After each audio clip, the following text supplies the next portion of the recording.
you know.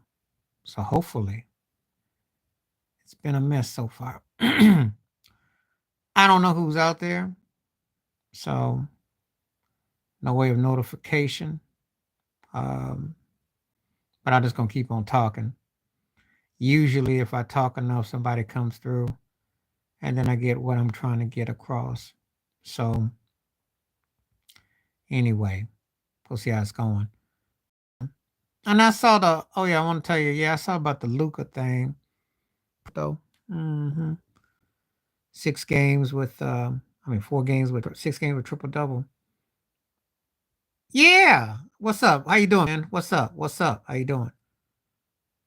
Uh, that's not daylight savings time. That's actually daylight savings time going backwards.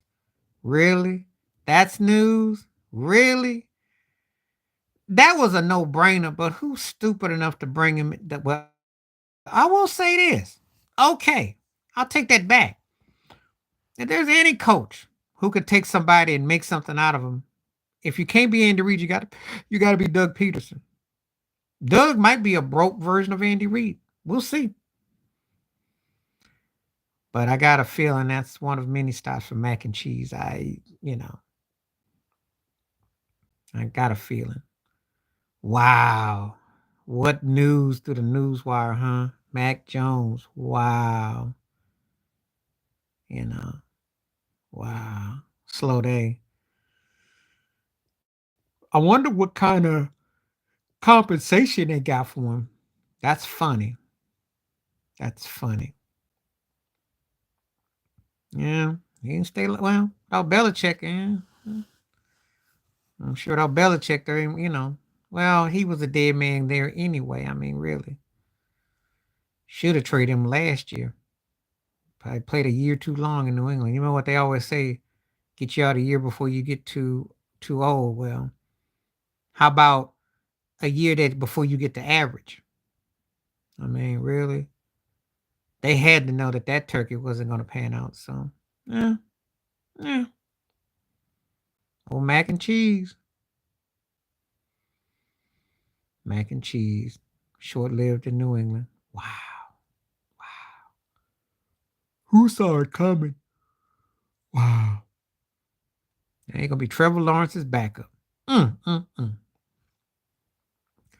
Might be okay as a backup. It might be. Because he ain't, you know, cleanup duty. You know.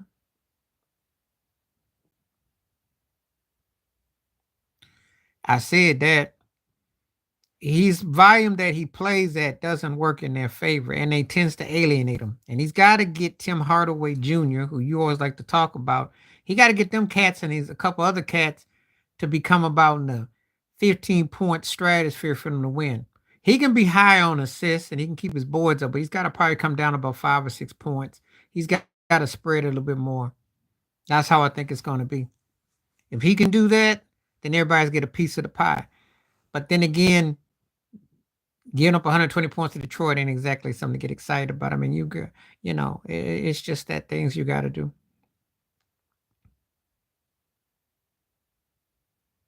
So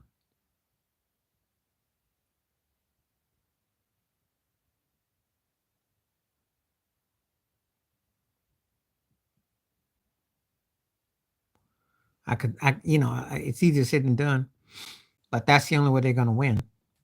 That's the only way they're going to win. And give you a case in point, I'm sure there are times when Jokic, he doesn't have to. He downplays. He stays about 25, 26. I'm sure if Jokic wanted to, he could be 30 a night. I'm sure he could be. I think he actually takes down about 2 to 4 points just to give Porter Jr., Aaron Gordon, and Jamal gets his 26, 27. So I think that he downplays about 2 to 4 points extra because I'm sure he could get it if he wanted to. That's what you got to do. That's what Giannis has to do for Milwaukee. He has to get Lopez. No, no. He's long in the tooth now.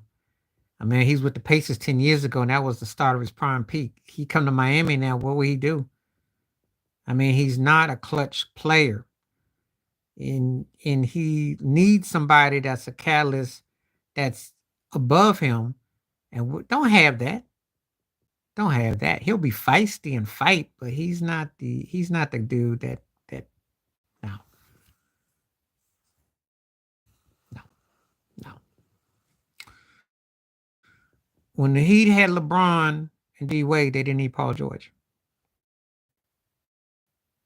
So no. I'm sure he would love to come to South Beach, but you got to bring somebody that, can counter him. Yeah, if you bring like Joel Embiid, I'm okay with that. Yeah, you make that kind of move, okay. But just to have him come with Jimmy Butler and Bam, no, not a chance.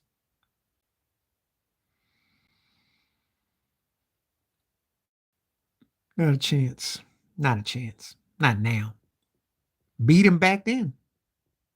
You remember when he used to beat the Pacers?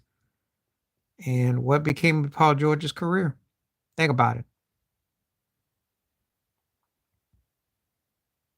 LeBron went to 9 finals because I'm not talking the first one. Yeah, you get that if he plays and he's healthy, that's a no-brainer. If. That's a big if. But yeah, if you have Embiid and you have Paul George, I'll give you that. Maybe with Jimmy Butler or something, but not to bring Paul George with Butler and Bam. No. That'd be ugly. And that would be like a broke version of what he's got with the Clippers. And he would not want to leave to go to a lower case. And he wouldn't come out the East either. He has to have a dominant presence to come out the East too. Because he's not that dude now. Yeah. Excuse me. That's why he teamed up with Kawhi. And, well, we're going to find out. We're going to find out what they got. About to find out real soon.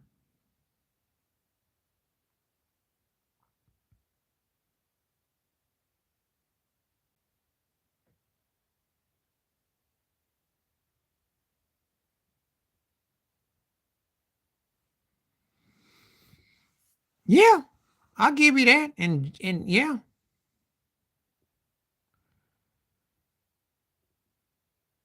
No, no, no. Embiid, Butler, and Bam on the front would be sick. I'd get rid of Hero, Duncan, and you probably you keep Terry Rozier. You have to keep that. I know. I want Bam. Bam is only if you have to give him up for Embiid. Okay, okay. I throw in Hero and I give you Hero, Duncan, and somebody else. Maybe for Paul George. Then I'll give you that.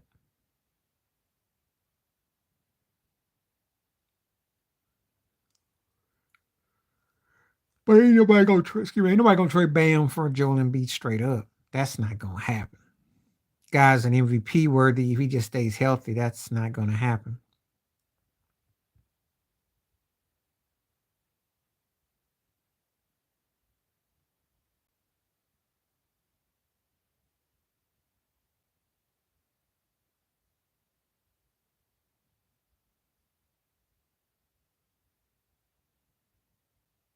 So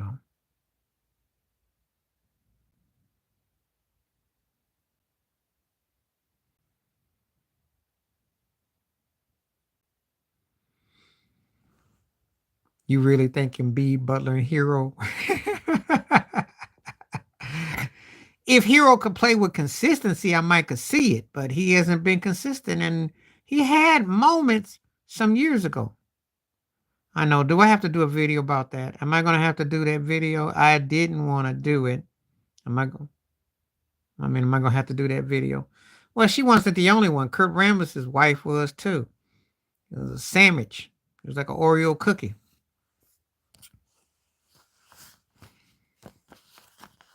Now her daddy used to rub all the time in the silence, but no one said nothing. No one cared. Okay, I'll write this down. Okay, I won't. I really wasn't gonna go there because sometimes I don't try to make myself too tabloidish. I mean, you know, there is some gossip stuff that comes out here and there that I have to do because it's news. but I try not to go too personal. If you notice with my videos, like you notice there's certain stories I don't touch. I never talked about Dwight Howard and the fruit of and the Starburst crew too much. Certain things I did, but I didn't. I know sometimes I don't go into everything about LeBron James. Because to be honest with you, I don't always care about. I'm not talking about clicks and baits. I don't want to. I don't want to override. Yeah, it depends on what it is, but I have to pick my topics carefully. I'm not talking about Meek Mill and Puffy. Now I tell you what. On this live stream, on this right here, if you want to talk about it, let's do it. Okay, I'll talk about it on this live stream. I'll talk about Puffy, Meek Mills, the Starburst crew. Yeah, I'll talk about that because if you ask it in a question, okay. But for me to do a 3, 4, 5 minute video about it, nah, no. Unless there's something that comes out of it. But I'll talk about it, you know. And I will quote my sources. I mean, sometimes I'll watch Storm and Rowe. I get a heck of a laugh off of him with certain things he talk about. And I'll go over there and Ashley says so. Because they got some good stuff that they bring informative. And I watch them. I watch all of them, a lot of creators and stuff. Some of the gossip stuff. Because I will tell you this. Before people come in here and say, well, I want us to talk about sports, I want to talk about music, none of that. The world's intertwined today. And I saw Two Raw's video with through talking about the 90s. I haven't even checked that out. I've checked it out, but I haven't really, done. That sounded so much like Jay-Z saying we're past kneeling. Good question. Well, as a Yankee fan, I ain't expecting much. Okay. Can I say that? So if we finish in third place, I'll be ecstatic. Anything above, I'll be okay. Now I got a lot of high hopes. Um, Comes down to pitching who can get hot at the right time, who can get clutch.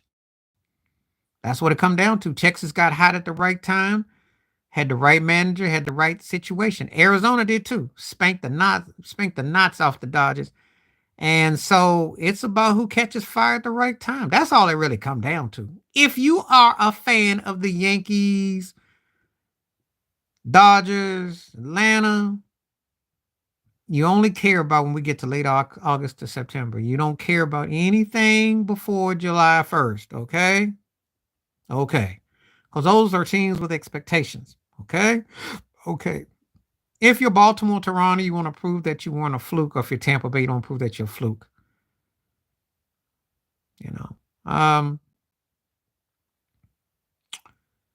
Central Division gonna be interesting. Minnesota, Cleveland. Somebody gotta win it. The National League Central gonna be interesting. St. Louis and them. Cincinnati, I don't know. I don't know who you are, Mr. Mastermind. So before you call somebody crazy, you better give me a reason why you say you're crazy. YP.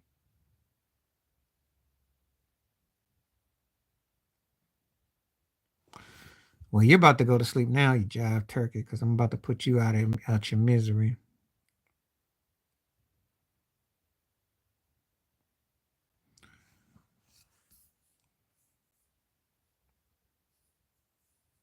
I don't know how these people get through. They got a sorry but life. Tell some bums to either go get a job or wash some dishes, or find another person to troll, because I just don't appreciate it. And it's more common now. I know I was on a few sites. I think Willie D had one, and they had to block people. It's more common. People used to have some standards before they just come up to your thing and just talk all off the wall. Used to be.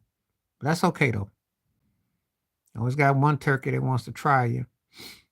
If you got something to say it. If you don't come by here, and don't spam, don't target me and say stuff unless you're gonna make some comments about something that I can be copacetic. So I don't know. Oh yeah, and that comes with my territory, because I do call out Trump's, Biden's. I call out the bigots. I call out Jason Aldean's, the country singers. I do.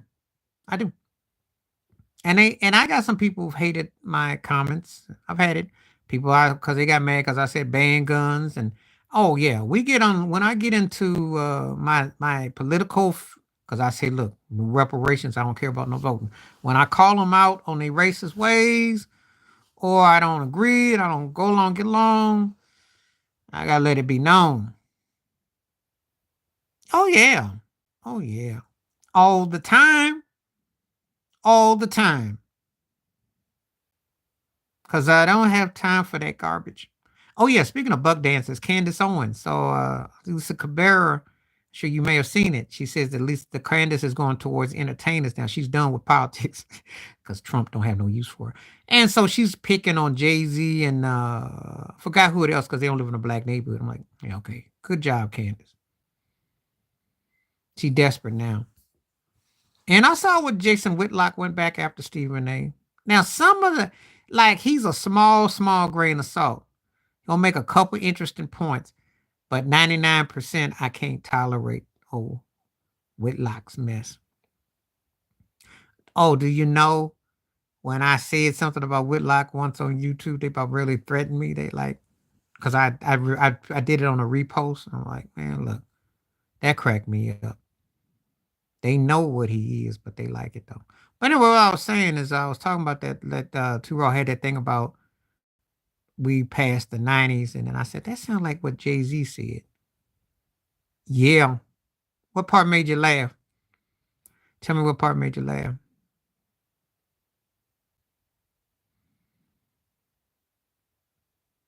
What part do share? I had a good laugh. Had a real good laugh. Oh yeah. Well, it wasn't funny because I had just put the message on my computer, and the next thing they know, they said that is offensive. that the YouTube police came. It's like old Whitlock had them on my like my computer was bugged. I was like, I'll never look up Jason Whitlock on my computer again. I did this. Oh, this was about 2.5 weeks ago. It was on a Sunday night, and I said that dropped the spoon and put the C in front of it. And they came at me like, the YouTube police said, ooh, can't say that. Yeah, I've never had that happen before. I was like, oh man,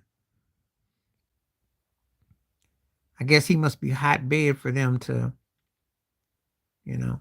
So I was like, man, look, really?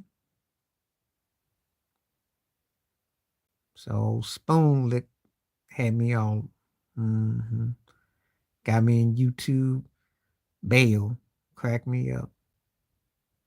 Yeah, if you talk about certain heads, it's different now. That's how YouTube has changed. 10 years ago or so, you talk about anybody. 5 years ago, pretty much. But last few years, oh yeah, they got it. They got it out because they got a lot of plants from the entertainment industry, and they want to know who's talking, and they watching you, and they come after you and say, oh, even though deep down they know he is what he is. They know he is. So,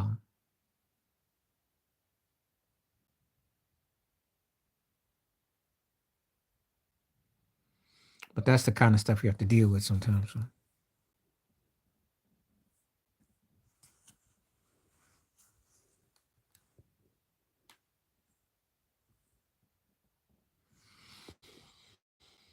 The land of fantasy, what they racist is all get out. The land of fantasy, but they want everybody to tap dance. The land of fantasy, they underpay, promote mediocrity, and do half-hearted news.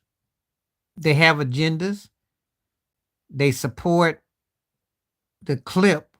Basically, they're like a precursor to ringtones or the highlight reels. That's all they do.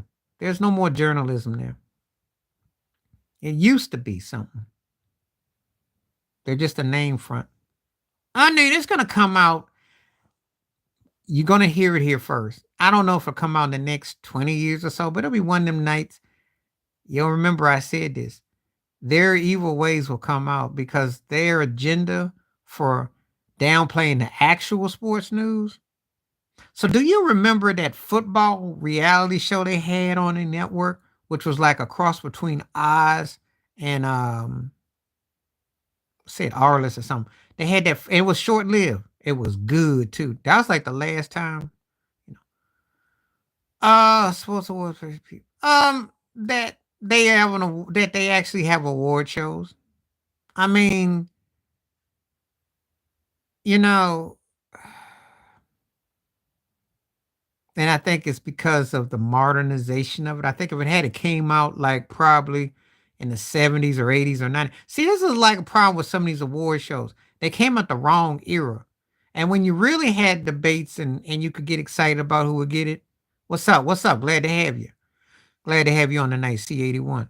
When you really had an era of top tier talents to debate, to watch, to say, okay, this person, that person for an award, that was a missed lost opportunity. So now it's glorified or whoever is happening now, which means they'll suck up all the energy. So you really don't have a lot to debate. So when you see a sports award show, they're only going to anoint who they want, and it's a short list. It's not a lot of compelling stories. So imagine if that's in the 80s and you got Magic and Bird sitting there and Isaiah sitting there and Jordan and Barkley or something, you know. Um, it's not quite the same. But they got more ways to manipulate today. So that's my pet peeve.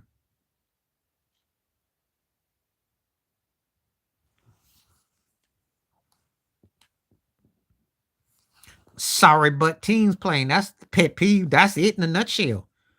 Ain't nobody want to sit up and watch no Thursday night game between no Jacksonville and Atlanta or Indy and Washington, or it's gonna be some ugly corny game. Durant, come on now. Durant. Ray's a better 3-point shooter, but Durant's got a better all around game.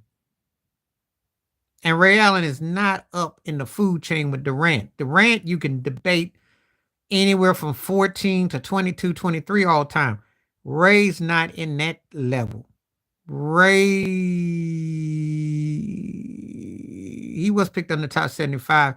So he's probably somewhere in the 55 to about 62 range. No, Durant's got a better historical career. None. Not now. What's cherry picking today? Fast break and you shoot a three. That's considered cherry picking today. Now you got to tell me what era you talking about. If you're talking 2024, that's cherry picking. We got a 4-on-1 and we're gonna pour it back to the top of the key and you're gonna shoot a three by the logo. That's cherry picking today. And it means different things today. They don't even say that today because they don't cherry pick. They sit back there and they'll shoot like 43 point. They'll have a 3-on-1 fast break and throw the ball for a 3-pointer. Way back. Yeah. I mean, I like Ray Allen a lot. I do. I do. And if you ask me who's more clutch, I'm gonna tell you Ray. It's close than that because Ray came up big. But the problem with Ray is that post Milwaukee, he became a specialist. And so he became what Ted would ask me about a role play. Ray actually became that, which is sad because Ray is actually a starter and he's legit, but he kind of, oh, like when Jimmy Johnson got it right, and it took like 50, 30, 80 years to get it right, you got to sit there and lie and say something good. You can't really say, I love to see when those cats turn it down. Won what in Seattle? He won some games, but he wasn't a champion. And he came from Milwaukee, Seattle, then he got to Boston. He won the chip, and then he went to Miami. But let's remember, let's pump the brakes. Let's pump the brakes. He didn't win a championship in Seattle. He won some games. He won the chip in Boston and Miami. But Ray, his real damage was in Milwaukee. Okay. But he wasn't like the dude. Okay, I like that. Well, he didn't get treated worth nothing in Boston either. He got treated like a piece of trash. I hate to say it. Arguably the greatest player ever. You can make a case for Bill Russell, and I don't care if you do. But they treated him like garbage in that city. They'll never, ever get sympathy from me for how they treated him. Never, ever. They ought to be ashamed of themselves. They should name the stadium the Bill Russell Garden and stuff. They didn't do that man his justice. If he was white, he'd have had that name. And for anybody who's white who comes on my forum and got a problem with me telling when I go talk about racial stuff, I don't say it to just start. I say it to finish and put in perspective. Because when you think about what that man represented to that city, come on now. Yeah, yeah. He wasn't respected. He's never been fully respected. Imagine all these people saw you the greatest winner. Call that man the greatest player. And what would be wrong if you did? No, he wasn't marketed and sold and what have you, but he won. He went against the greatest statistical player. Overrated? You talking about in the history or you talking about the now? Are you talking about now or overall for the history? If you're talking about overall for the history, now. You talking about today? You talking about the now with the Steelers? Yeah. I mean, it's hard to argue against him. And I don't care if JJ Regnum say he played against plumbers and pigeon men. He was a dominant force. No, no, neither way.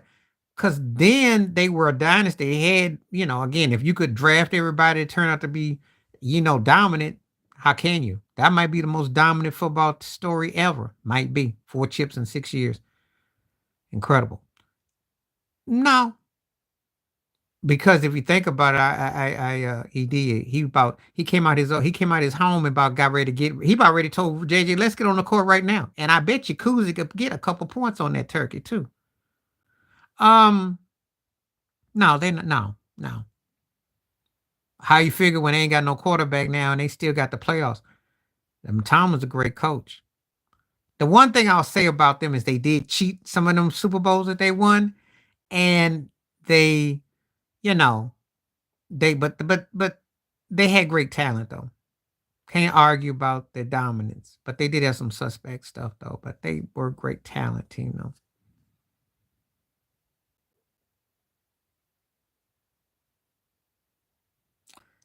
That Super Bowl against Seattle and that Super Bowl against Arizona, right? Yeah, yeah. Roethlisberger got his rings. He got his rings, and they were, to your argument, weren't for Brady and them. Yeah, he sure was. And I know he could do something. Cause JJ Redick ain't. If Austin Rivers checks you, you know you suck. Okay. If Austin Rivers is pulling your coat and dissing you, you suck. Okay. Austin Rivers, we talking about, telling you say, yo, slow your roll. Now that is embarrassing. Okay. Austin Rivers is pulling your coat. Oh, you suck. But he right. Because it wasn't for his daddy, JJ would have been about,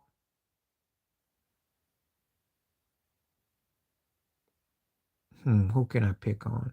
Probably would have had the half of Alex Caruso's career. I know he did. And Kusi would still put some points on. What about Bill Cowher? He's a great coach. He's a great coach. He won that ring in against Seattle. And he had lost the one against Dallas. He was a great coach. Not saying nothing. Cowher was a great coach. They just didn't finish all the time, but he did do his thing. Yeah, because he couldn't play no defense. He was a liability. And if he can't shoot that 3 ball, what else can he do? He had nothing else to his game.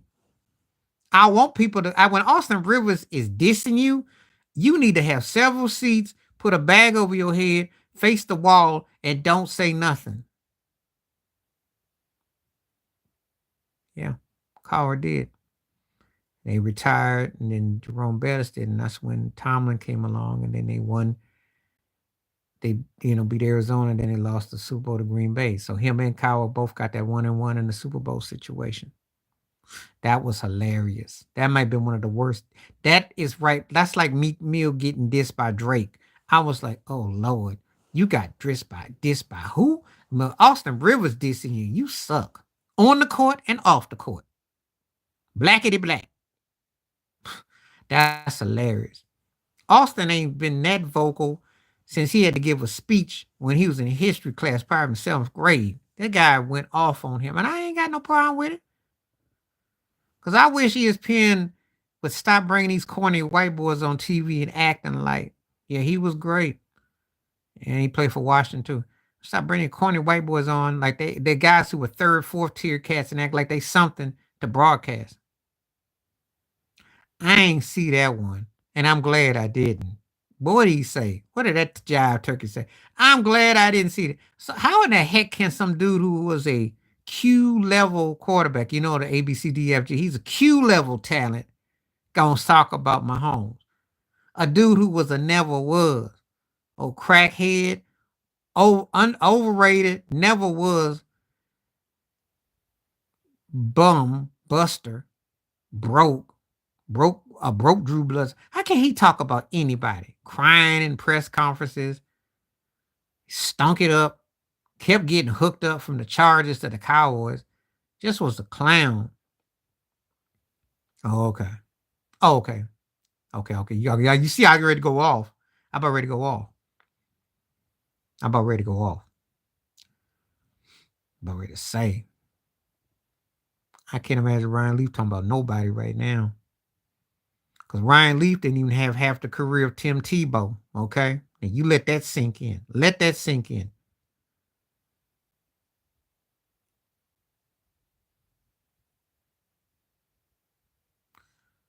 Teddy Bruschi. And I don't really think about neither one of those cats like that because that's kind of archaic and middle of the road, but I gave it to Teddy. Teddy fit better with New England. It's funny because I did a video and I was talking about Draymond Green. And I said he's like the Teddy Bruschi of the Warriors. He fit great there, but it wouldn't work necessarily anywhere else. New England brought in Chad Brown when Teddy was recovering from his stroke. And Chad Brown was a better player, but Chad Brown did not fit their system. See, and that's another thing. Just because a guy's got more talent, you don't mean he's gonna fit your system. So it's systems. Jeff George. And that's tough to pick.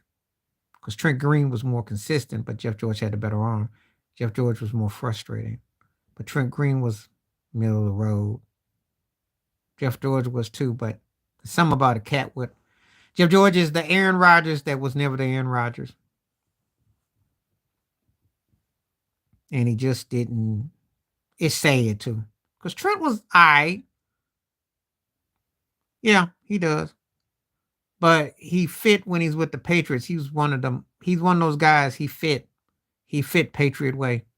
You always have a guy that he may not be the best. He may not be but he's like Hall of Fame for your situation. And that's what Teddy was for the Patriots. Couldn't see Teddy Bruschi almost anywhere else. But in New England with Belichick's defense, he's right where he's supposed to be. You get guys like that. It's like when Ted and I talked about Derek Fisher with the Lakers. You know, you got to have guys that fit your thing. I said arm strength. Yes. That was a bad white boy. He just sucked in the head and he had that Cutler attitude. He put that face. He pouted. He won 3 chips. But what I'm saying is he was a fit for New England style. He wasn't the best linebacker, okay? You know, probably second, third tiers. But for New England, yeah, he had a boom. That's what I was saying. That's all I'm saying. The only thing I would put him in the sentence with Aaron Rodgers is a cannon. That's it. Because his head game and his logic, he one of them white boys that you couldn't tell him nothing. You told him the light is green, he going to say it's blue. So now.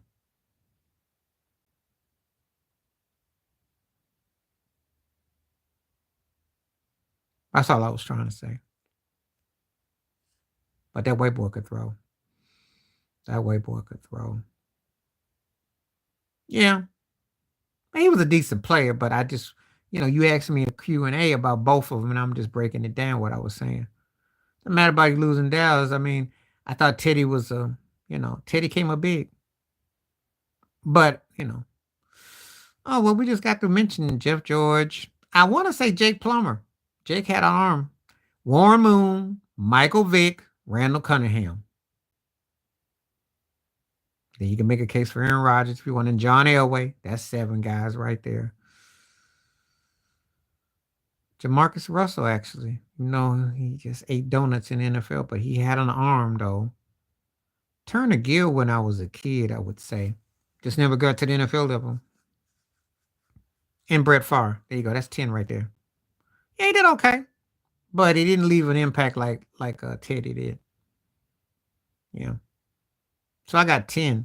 You asked for 5, I gave you 10. But usually with the strongest arms, they don't always win. Yeah, he'd be 11. He's got an arm. Yeah. I'm gonna miss some guys I'm gonna mention. I was thinking off the top. Elway's one of the guys that Elway Favre come off the top. If you must know. Michael Vick, Randall Cunningham, Jim Kelly. Yeah. Yeah. There's about 15 guys. There's some more. There you go. It's 12 right there. Yeah. Well, successful teams that win always got that dude that, you be like, but he fits that squad, that team. He may not be that dude anywhere else. Probably wouldn't be. He might not even get to start. But on that team, he looked like he's Hall of Fame bound. And that's how I looked at Teddy on New England. He fit the Patriots way. He fit the Patriots way. There are just guys that I see that have been in successful organizations that they fit. Put them somewhere else, they might be a buster. Yeah, I heard of him, but I didn't pay him a lot of mind. But I heard of him.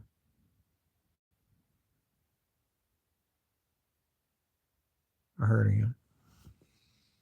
I was trying to think of somebody else that would come to mind with Green Bay, but I heard of him. So the problem with Green Bay is that your name guys are always your best guys. There's not anybody that I sit around except for your kicker. Your kicker, I'll give you that. But usually Green Bay makes a point. Yeah, he was. He was all right. Usually Green Bay, their main guys are their main guys, and they are those dudes. Some teams got it like that.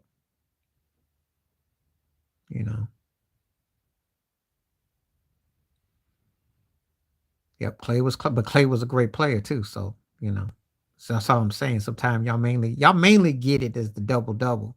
Some teams get that dude because he covers a base, but I don't. I know I have to think about guys that would fit that criteria. But Teddy fit that in New England. Excuse me.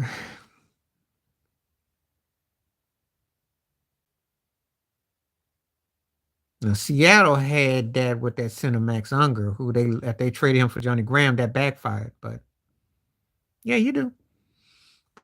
But when they were Legion of Boom and all that, everybody was great. That was great. So it wasn't like this guy's our sleeper guy. So yeah, but sometimes with special teams or runs, there is that teams have it. Basketball has it.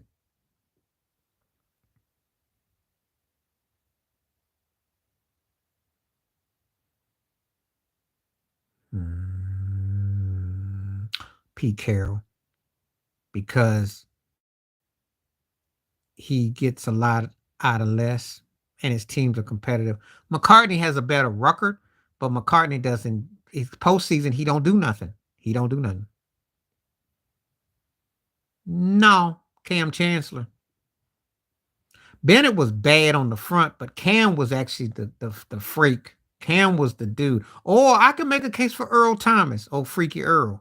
Actually, Earl Thomas to Cam, I would say. Bennett was front line like Sherm, but Cam or Earl was that X factor on defense.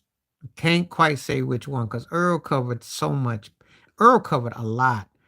And Cam was a freak of an athlete. Yeah. And he went to another Super Bowl. Mike McCarthy has not been to another Super Bowl. And he's had great teams and he's had regular season records, but he's underachieved. Pete Carroll has been able to be a consistent playoff coach, and his teams were successful. Yeah, he was.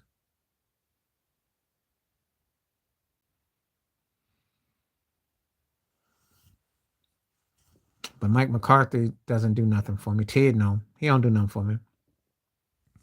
Because Dallas find 99 ways to lose every year in the playoffs, and they get out coached. That's not the mark. And he's losing to Green Bay, which they're not exactly losing sleep by him being gone from there.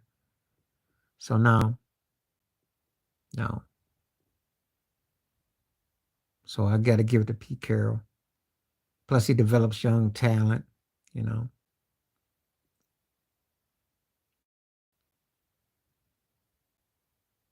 hmm He did. And he got a Super Bowl, but then he fell off. Yeah, LaFleur is a pretty good coach. If if Jordan Love paying like I think in 2 years, you're gonna have expectations for your coach in a couple years, if not next year. So be ready. Be ready.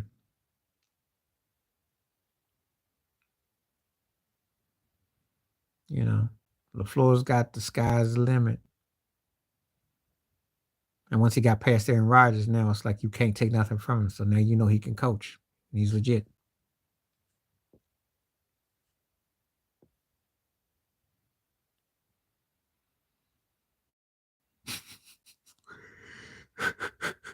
That's a good way to get fired too.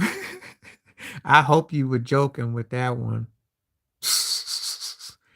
It's a big difference between having Aaron Rodgers once and having Dak. He should. That man ain't gonna give no more money. Ain't gonna pay no because he's coming up on 9 years now. He ain't gonna be giving no money. They say, look, we done wasted a decade on you. Got like 2 or 3 wins. Your 2 or 3 wins ain't nothing for this team. Shoot. Patrick Mahomes got as many Super Bowl wins as you got postseason wins. Do I need to say anything? And we got more talent than that. Do I need to say anything? I brought a Super Bowl winning head coach and you can't get it done in the defense. Do I need to say anything? So yeah, there you go. There you go. Shh. About trying to hear that. A bad circus. Who said that too? Oh shucks. He go to Atlanta, he gonna go to the strip clubs. And he just get married or got a baby with some chick. He going to the strip clubs. He gonna go to Falcons for what? Go to the strip club and eat some wings and be at the gym. That's all he gonna do in Atlanta. He wouldn't win nothing there. I know they got uh, uh the coach Raheem, but Raheem ain't gonna help him out. That ain't gonna work.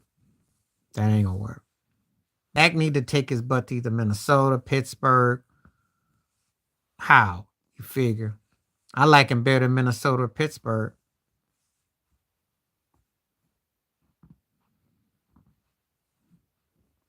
But you know he'd probably be a dark horse and get go to the Raiders or something. It'll be something that you didn't see. It'll be far away. I'm gonna go to Atlanta. Atlanta needs somebody that's youthful in movement. I don't know with no Dak. Dak needs to be with a team that's ready to pound on the ground. Not no team that's gonna be trying to be fly. So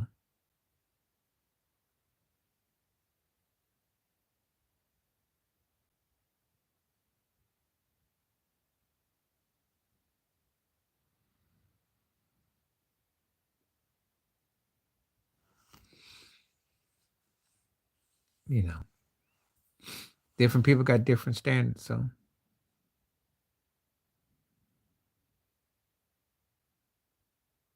is this a trick question? Come on now. Of course it's Steve Kerr.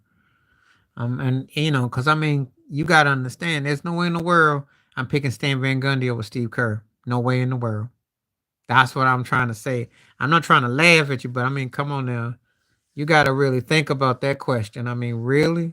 Because, I mean, I can give you many. Steve Kerr's driving down the street. He can't see Stan Van Gundy, okay? He driving down the street. When I do that, that means rings. Ted knows when I do this, I can't see you. I got too much blinders on. I can't see you. That's what that means. Stan got one finals runner up with Dwight Howard. How long ago was that? And he blew it in Miami. That was a sorry show. That was a sorry show that Stan had with that last coaching gig he had. I don't even want to talk about that mess. They gave him in Detroit because that was yeah, right. Okay. You say it was a joke. I believed you the first time. They both believed you. I believed you. Now, if a guy can blind you to a guy who can't blind you, it's like, I like Stan as a commentator. Now, if you ask me who's the better commentator out of Stan and Steve, now that's tough. Because Stan was good with X's and O's and articulate. Kerr was good, so that's tight. But that career, that career, it ain't that. It ain't even, I mean, Kerr got more finals appearances than both them Van Gundys.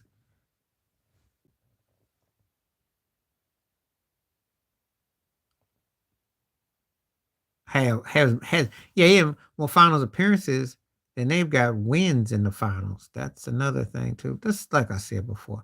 But knowledgeable though. Knowledgeable.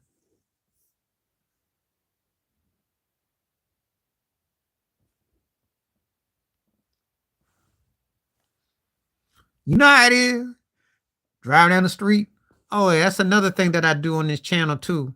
You don't see nobody else gonna do it. I do that. That's my little running joke because started years ago and I brought it to here because somebody used to talk about Derek Jeter, Tom Brady, and they was talking. I said, "Can't see you, can't see you." You ever go to somebody's house and they got a big "Do Not Enter" or "Please Beware" that big, and then they got this big tall and you can't see in. They got all that stuff behind it, and you wonder. That's how it is. You drive down Steve Kerr Street, he can't see you. You know how they got like the screen in their window blocking out the sun? That's what his rings do. So he can't see it. And I like Stan too. I wish you'd asked me who was a better commentator than that one. That would have been tough.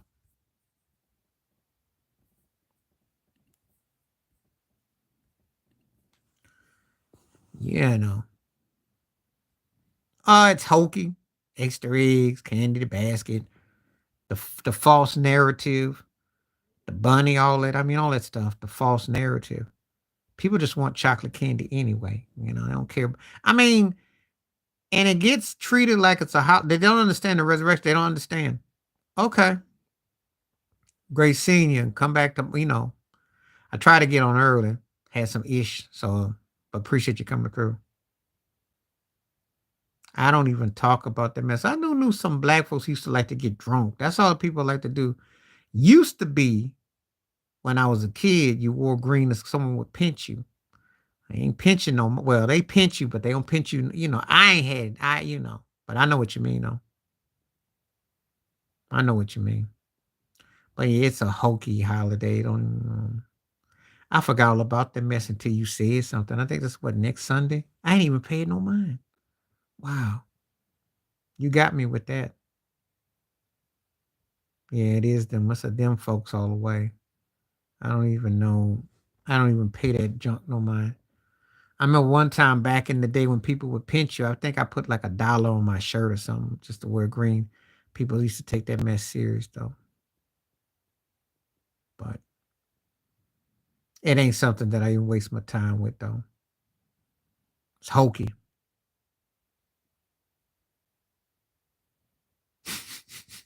as a backup, as a backup, way in the back, it's gonna be Trevor Lawrence and Boys to Men. I get they do. They celebrate anything that they can get something to fit in, and I knew this one black dude who did that. Funny you say that because he used to bop his head the same part. It was all in it. And I'm like, hey, you ain't Irish. Your last name ain't Riley. Come on now. But some people do whatever, you know. I just, no. And actually, it's actually kind of insulting if you're Irish because they tell you only go for one day in America. That's kind of an insult if you think about it. Because how do you celebrate a day about a culture for one day? Ain't that kind of like offensive? But the Irish were the blacks of Europe. So take that how you want.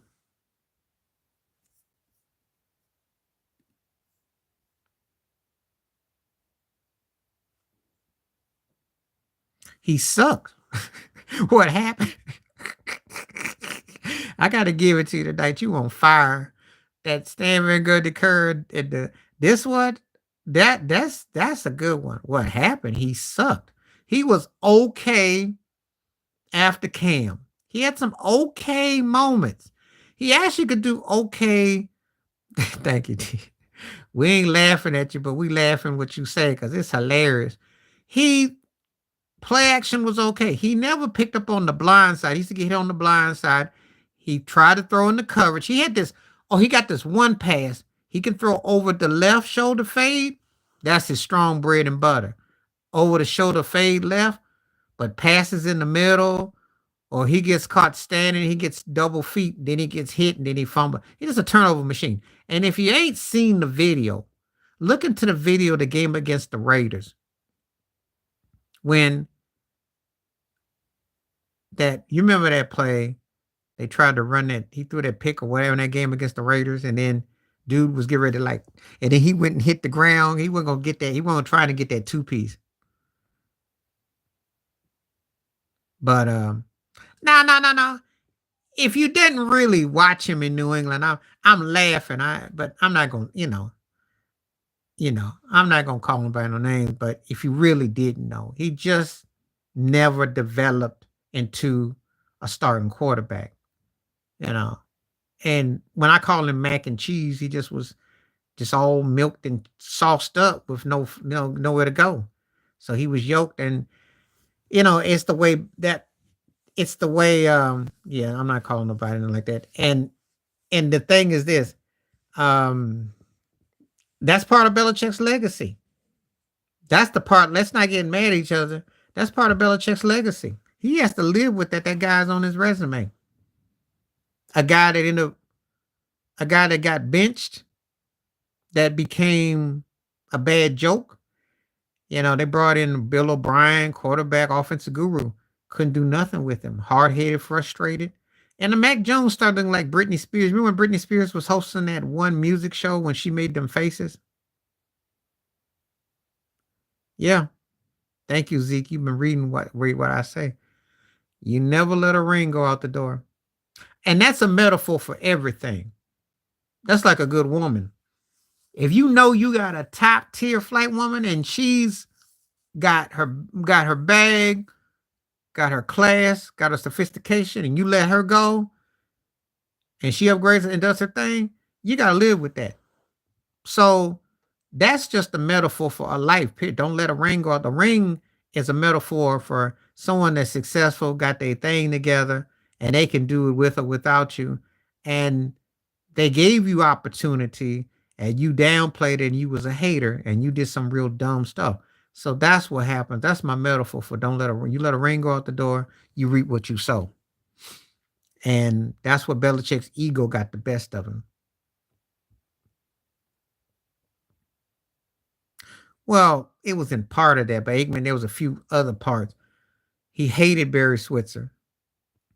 Barry was only doing, I'm gonna address that in just a second. Barry was only doing what Jimmy did, but and then Aikman had to start doing choreography. He had to start rambling and scrambling. He ended up getting those concussions, and they lost people through free agency. They started losing in the playoffs. They got old very quick, and then subsequently, that's what ended up happening. And of course, he was going to lose because he's going to lose his memory too. So it was a factor, but he hated Barry Switzer. They won the ring. He wasn't happy about him. This is a great question. Now that's a great question. Stockton. I know Nash got 2 league MVPs and Stockton went to 2 finals. Stockton was a better leader, got more of his teammates, and did more with what he had. Nash was a better as far as athletic, as far as movement, herky jerk, all that. But Stockton, but I think if Stockton had decided to score more or could have been allowed to, it'd have been interesting.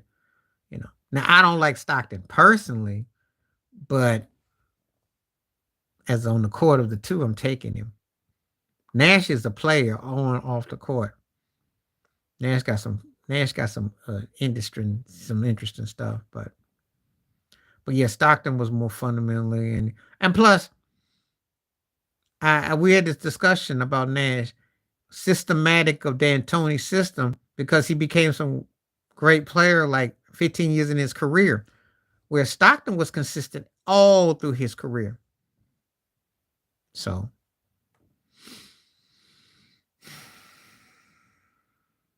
you know, and he got the most of what he had too. So yeah, Stockton was pure.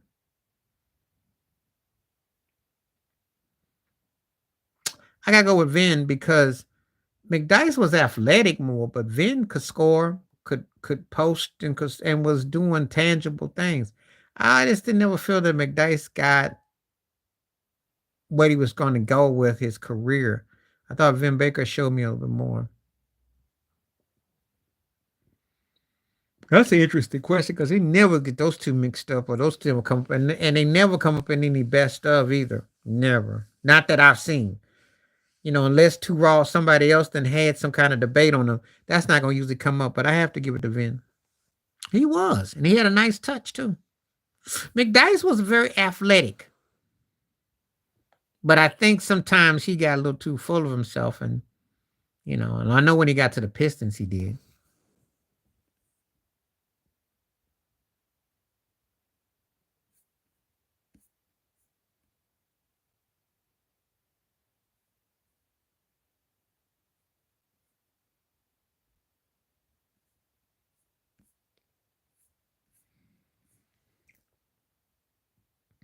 Yeah, well, I saw that. You seen that video when they were at Hakeem's and Vin did that spin move and did that dunk? Did you see that one?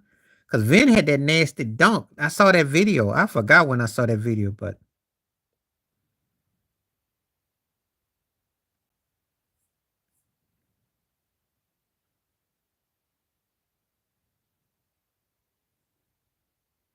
that was a nice dunk. That'd be a nice dunk at 21, 31, or 41.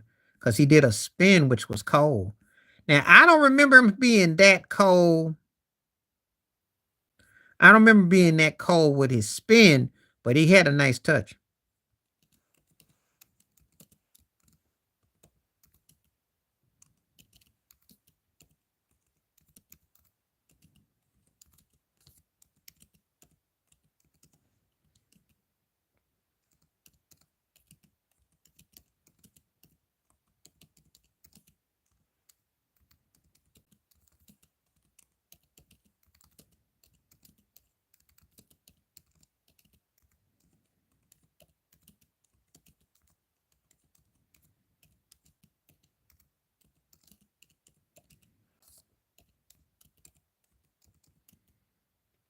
Um,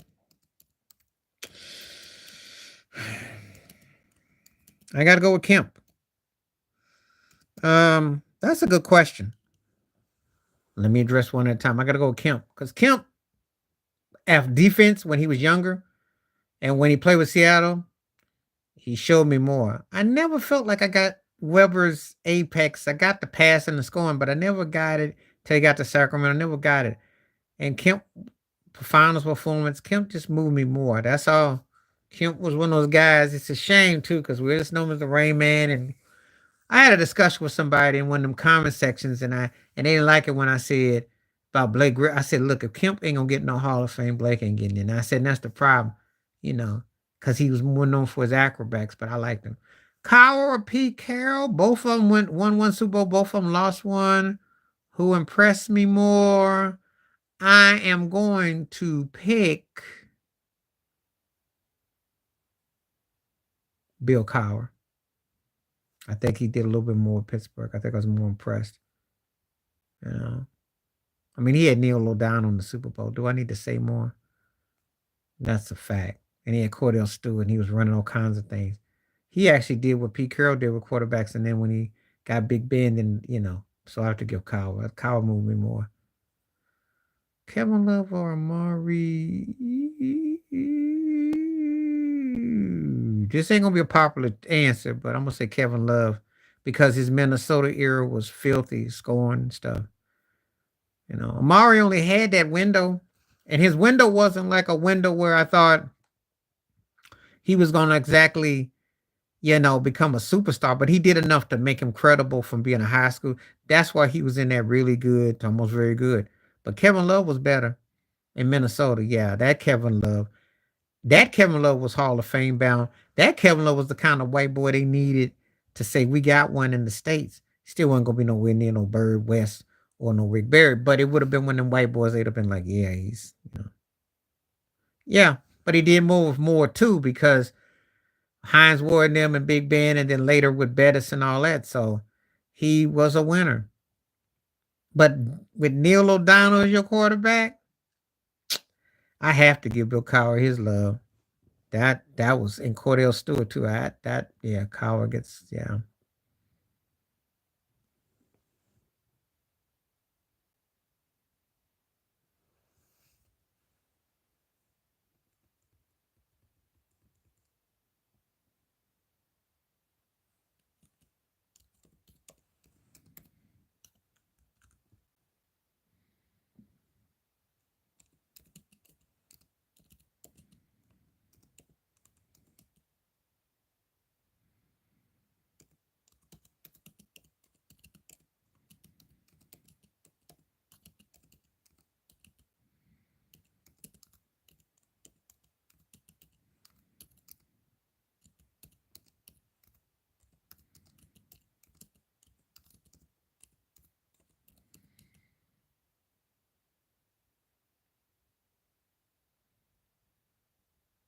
I give Dungy love making NFC title game with King. You talking about when he had Sean King? I remember that against the Rams. Yeah, well now because see Cowher was in the Super Bowl. Now I give Tony Dungy respect for getting King to the NFC title game, but I mean I know what you're saying. No, he wasn't. Because he lost the AFC Championship game to the Chargers. Okay. And then he went to the Super Bowl against Dallas. And then he came back. And then he was losing NFC Championship games to New England. No, he wasn't. Because Fisher Price got to one AFC title game. And then what did Tennessee do? Please enlighten me. I know, remember the playoff game with the kicker, with the fake run into the kicker routine against Pittsburgh or something. But what did Fisher do exactly? Whereas Bill Cowher did get to AFC Championship games a couple, 2 or 3 times. They just lost to New England. That's what was keeping him from more. Same thing with Mike Tomlin. So now if Fisher was on that level, but he wasn't knocking on the door. Cowher was knocking on the door. It's just that he lost to New England. That's all. He didn't Fisher Price. And if you call it that, did Fisher come close to another Super Bowl? No. Oh, this is a good one here. Oh boy. I'm gonna say Shawn Marion. Because he actually had a career. Once you take the dunks away from Blake, no one remembers his career. Even the slam dunk contest, no one cares about Blake's career like that. Shawn Marion actually Hall of Fame actually had a good career. Actually, did multiple things. Blake's is just one of those big old incompletes. By the time he learned to start shooting the threes, which was like 25 years later, now about 15 injuries later, nobody cared. Now I didn't call him a Fisher Price coach. Fisher Price. I just said that because Jeff Fisher Price, because he reminded me of the toy logo, not a Fisher Price toy. Well, I wouldn't call him a toy. I wouldn't say he was a toy coach. because he did get to a Super Bowl. Uh, Dave Campbell's a toy coach. When you get a coach who Sean Marion, yeah, he won a ring, but it wasn't. That's not why. He was good in Phoenix. He was legit. He had that ugly shot. Him and Paul Pierce could give me a Paul. Him and Paul Pierce got two of the ugliest shots I've ever seen in my life. But Marion was something else. He was athletic. He could move. He was quick. You know. So now, but if I called a coach a Fisher Price toy, that'd be somebody like Dave Campbell or some buster like Staley, the Chargers coach. That's a Fisher Price coach there. He's a toy coach, low budget, rocket player. You know, he's not. He looked like it, but he's a toy coach. Well, if you want to use that term, Staley comes to mind for the former Chargers coach.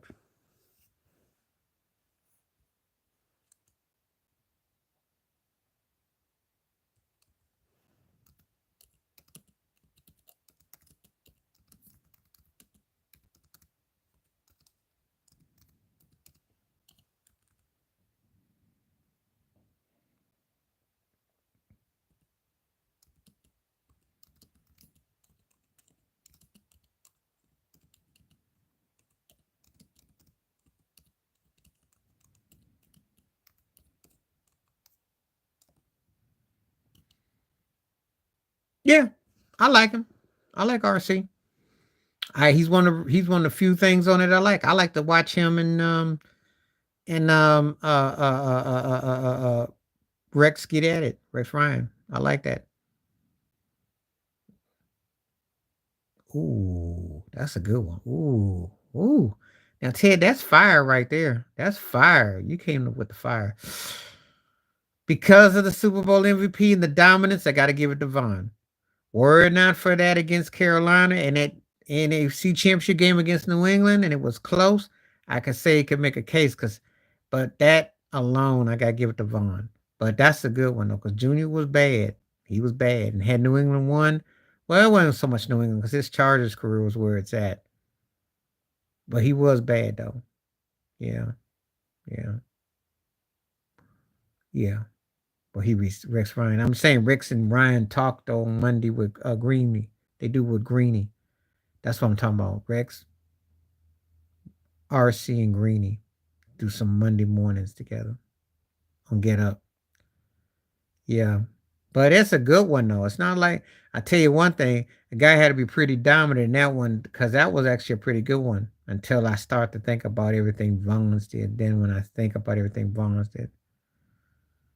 On the TV sports network shows, yes. As a head coach, no. He's a character on the sidelines, but as a commentator, oh yeah, he's entertaining, he's engaging. But I don't think they're gonna touch him again in the NFL.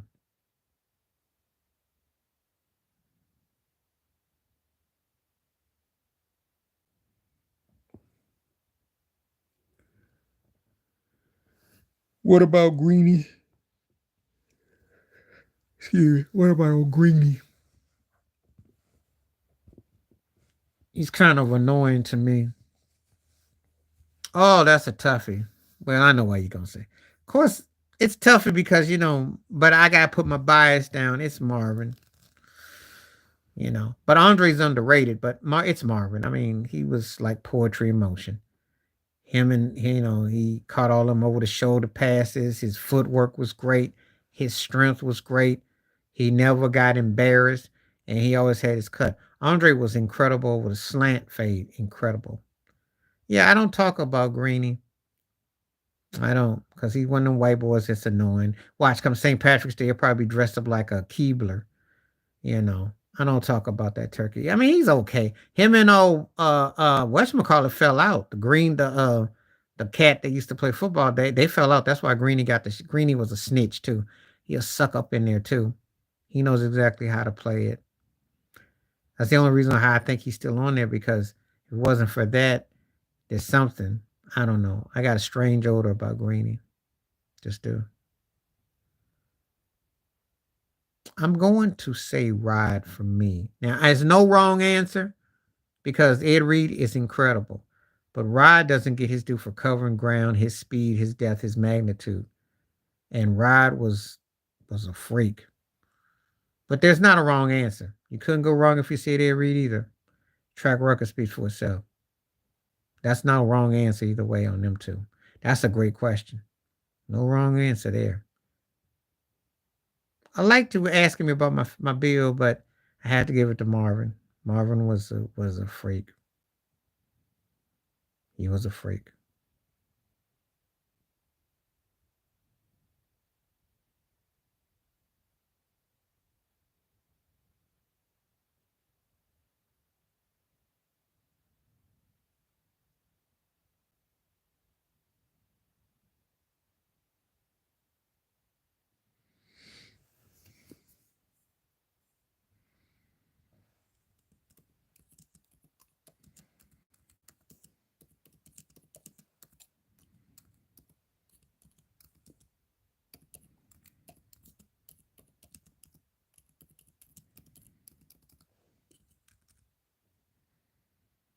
Bruce Matthews.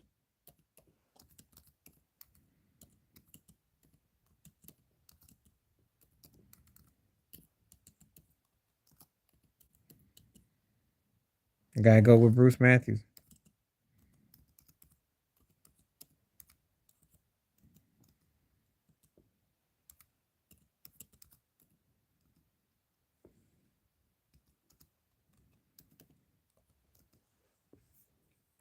Oh, I just reading this thing about Mike Epps. Mike Epps said that Richard Pryor's widow said he had to get with her to get the role or something.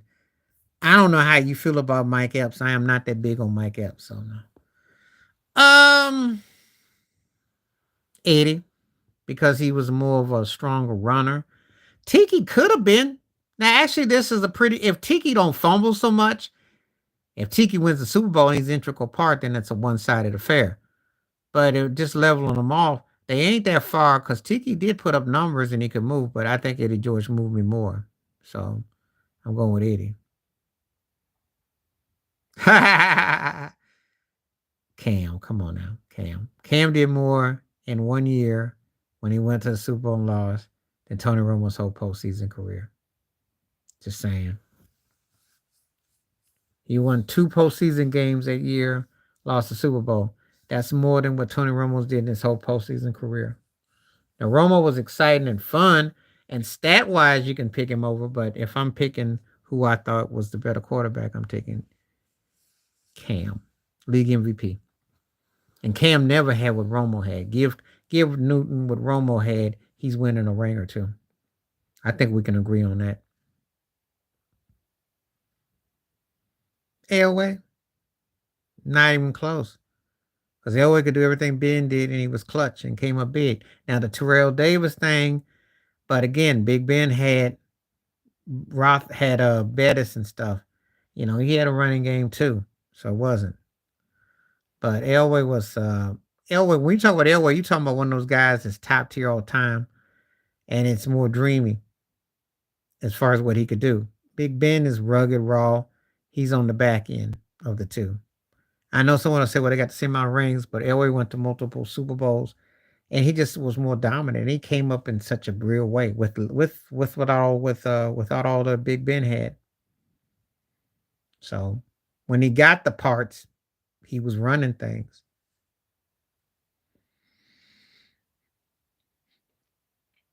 So I got to go with Elway.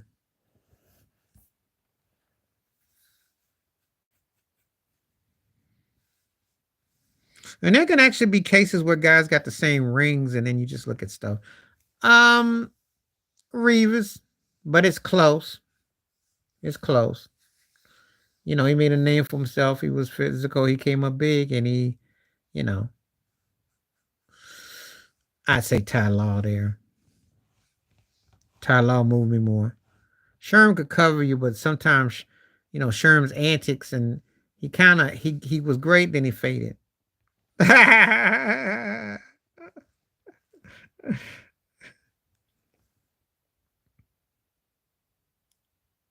Listen, I love T.O. And I will tell you this. You can make a case. My third all-time greatest receiver, but you can make a case with him or Moss flip-flop. But Ted knows. Come on now. I can't see you. I can't see you. They both play for 49ers. They two of the three greatest receivers ever. I'll make that. But come on now. That's that's almost blasphemous. And T.O. don't deserve that. He don't deserve that. He's great, but come on now. Just one Jerry Rice. One Jerry Rice.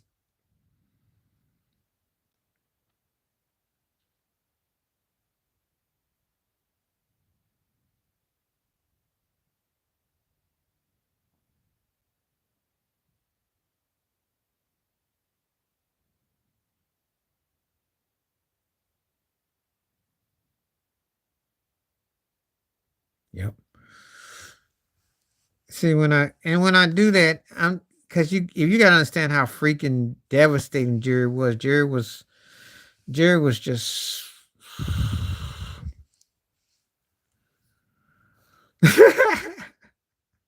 this is a real odd one. I had to look at that screen. Did you actually ask me about those two?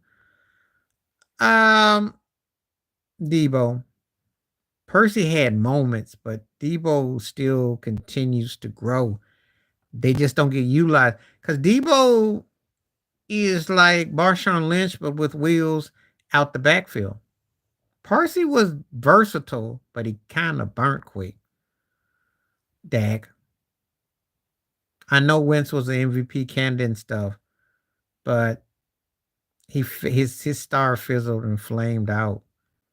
Dak outlasted him. And Wentz sucked in India, wherever he was trying to. It just didn't work. He just looks flat footed. I know I give Dak a hard time. I don't trust Dak, but he could still start. Carson Wentz ain't fit to be but like a third stringer at this stage. And he fell off.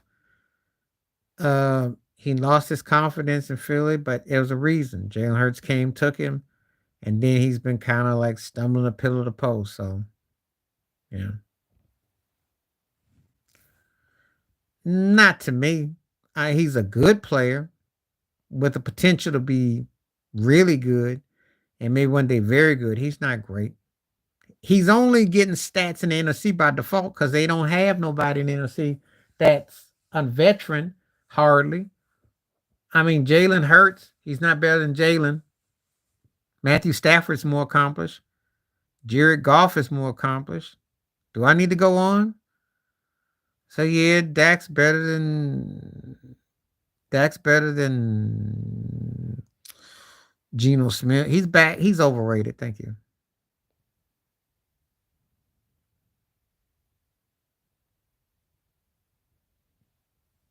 We say this all the time about Dak. I mean, track record speaks for itself.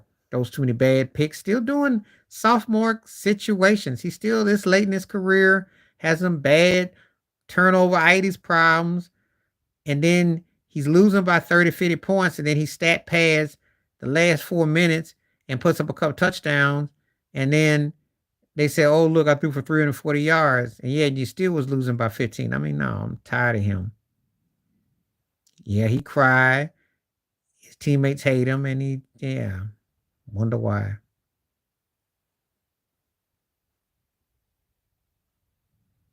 He lost to Frisco twice, three times, twice in the playoffs, and last year in the regular season had an egg dropped on his head. Just not that dude. And the NFC doesn't have a brigade of top tier quarterbacks, so that's why he by default he's in the argument. When Brady retired and Aaron got traded, it's a one side of affair. Bring his behind, bring his behind over to the end of the AFC, he'll be riding pine. But in the NFC, he's got some hope. Well, that's because that's what happened last year in the the post preseason. The defense was calling him out on throwing bad picks. They don't trust him. And CeeDee Lamb is losing out.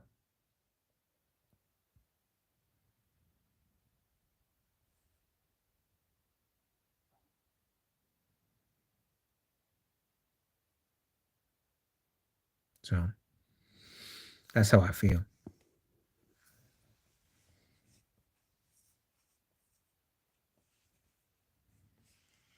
Yeah, that's because old Sir Jerry Jones didn't retire his number. But he ain't got no business wearing no 88. Dez Bryant shouldn't have worn it either. They should have retired that number with Mike Irvin, or should have retired it. Probably because he can't really see anything out there. And the Bills, if they were going to trade him, would be wanting too much, and understandably so.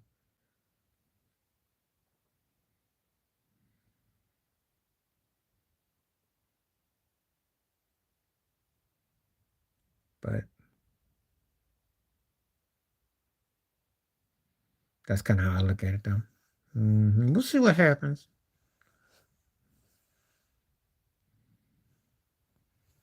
They do need to give him a legit sidekick, though.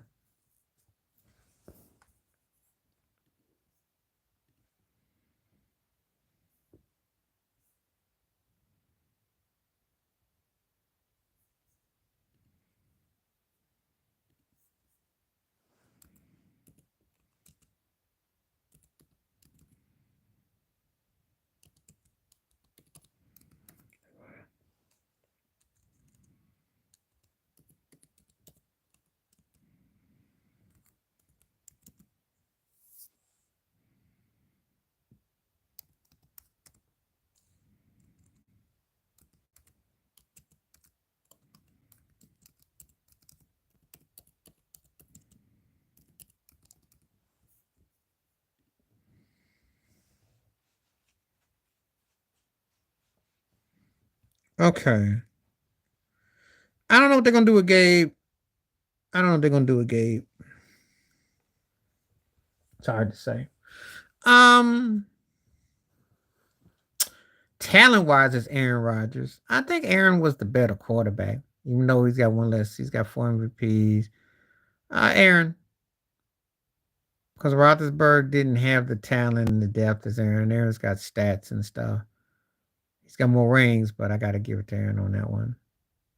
But it's a good question though, because then you ask me if a guy's guy who's considered great and top tier and how his ring stacks up against a guy, and if you use that. But I have to give Aaron the edge.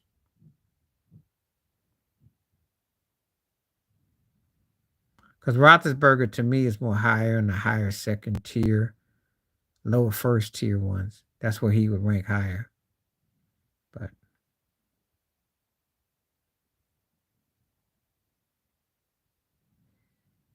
no, Aaron.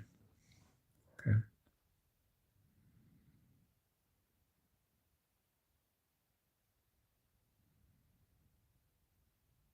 This is a good one. I gotta say, Steve Smith. He worked hard. He moved me a little bit more. I know Julio had that runner up in the Super Bowl and he had a great catch and stuff, and he had some big ones, but I just think something about Steve Smith just kind of moved me more.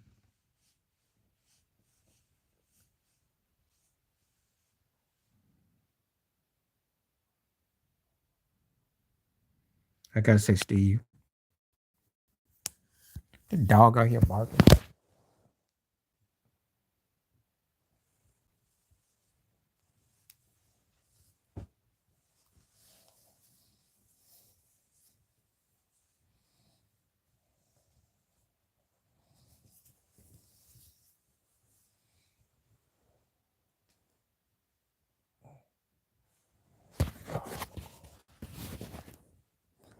Okay. Hines Ward. He came up big. Gotta give it to Hines. Hines moved me. He was a great player, big clutch player.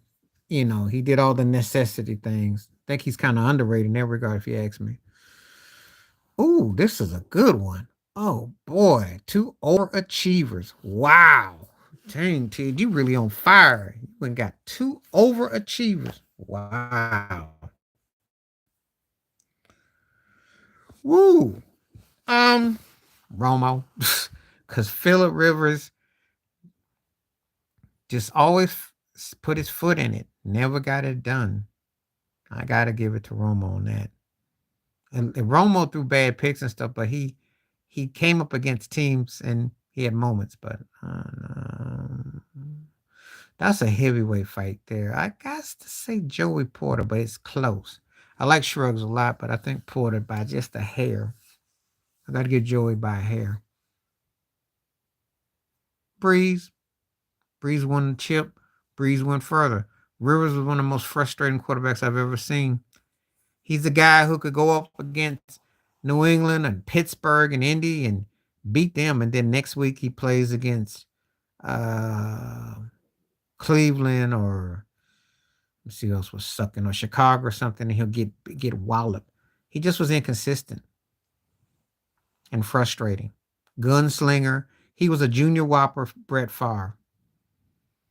Never got it. Never got to the next stage. You know, frustrating because he had the mechanics, but then even though well, okay, so it depends on what your criteria is. If I go for the whole nine of everything, including wins and clutch and all that, I gotta go with Bettis. You ask me who I think's got the most distinctive career, it's Henry. So it comes down what your criteria is, because Derrick Henry regular season is there. But if you go by postseason and coming up big, it's Jerome Bettis. So if that depends on what your argument is. That's a great one. This one is good. I'm going to say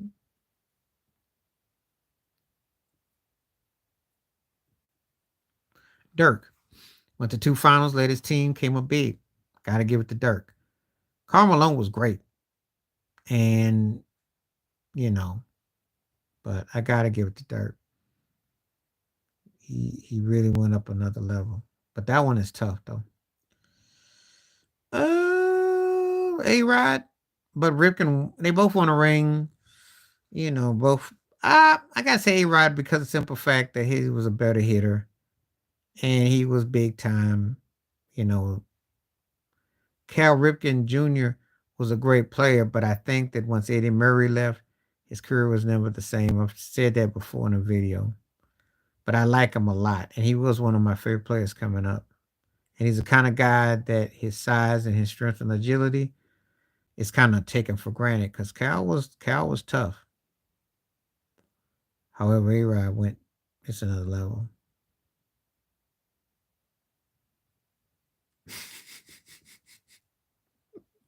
Now, the black version of Jeff Fisher-Price was Marvin Lewis, okay? He was in Cincinnati for like 80 years. Of course, it's McCarthy. Plus, he won the ring and he came up big. Marvin Lewis's more claim was with the being the Ravens defensive coordinator. But his head coaching career went on for way too long. I know you're talking about. Nomar. Because Nomar could hit for power, hit for average, had glove, did the whole nine. And if it wasn't for Jeter and they did that whole thing about shortstops in the 90s, one for that, Garcia Perry would have racked up with a whole lot of other silverware.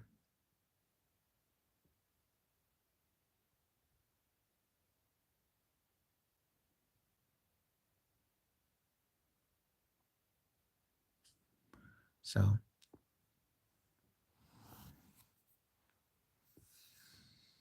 but Tejada could hit though. I mean, he was a bad boy, but Garcia Perry was bad.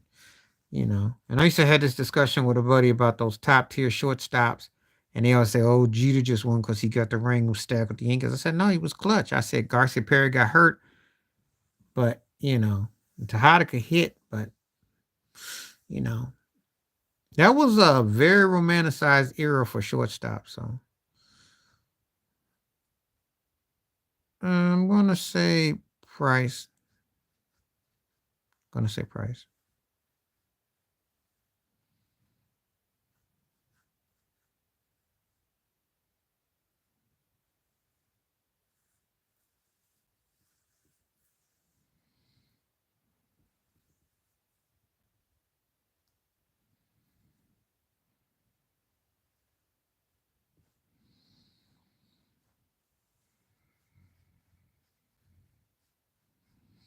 Well, by default, I'm gonna say Manny. But if all things had been equal, I would have said Strawberry. So that's the tough one. I hate to ask me, I have to put like a asterisk if you ask me about guys who had certain offenses, their careers got stunted because If we're talking in totality, it ain't even close. But because we're not, Manny got him. But Manny will tell you that if Strawberry had a panned out, we're not even having this discussion. And that's the sad part. Because you asked me, and I got to take Strawberry in chunks. I can't really do the straight highlight reel, even though in my mind I am. But Manny was there more, so that's a fact. Strawberry got rings and stuff like Manny, but it's just different. Are you for real? Come on now. You already know. It's gonna be Winfield. He did go to a World Series and won. He actually did some big things. Trout's an average team player. It's not even funny. And he's not the athlete Winfield was either. But Winfield was a special athlete. But it's the way he did certain things.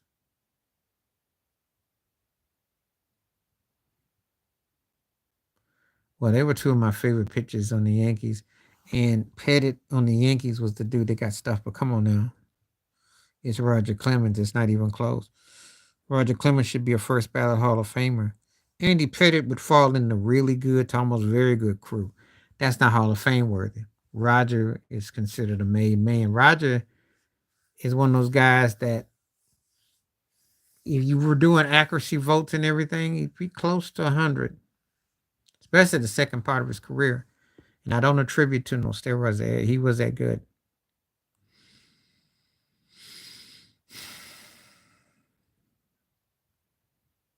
A slight little edge to Larkin because he covered field and he was quick and he could hit and everything.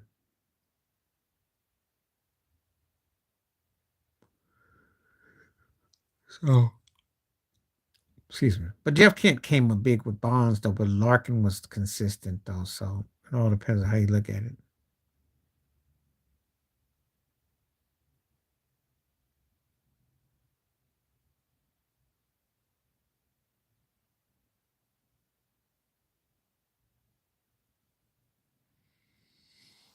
Joe Torre, because Bobby had multiple chances and he did win, but he had a stacked pitching crew.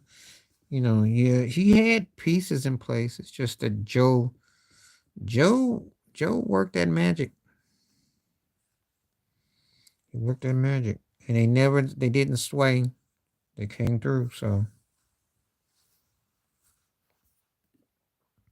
come on now, is this even funny? Of course, it's A Rod. Can't pick a guy. You gonna have a chance if you're a guy who's maybe in the 100 to 200 maybe greatest players ever, as opposed to a guy that's borderline top 10 or so and so.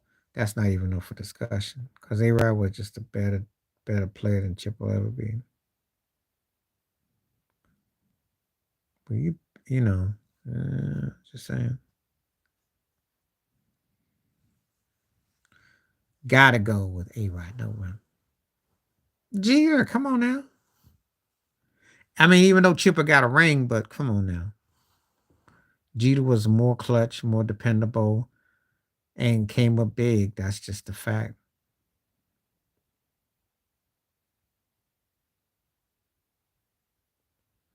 Yeah.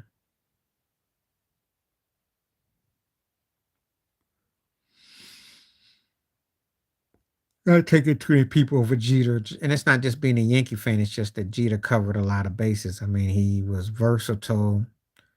So Chipper was too, but it's just somebody right that's a bit different.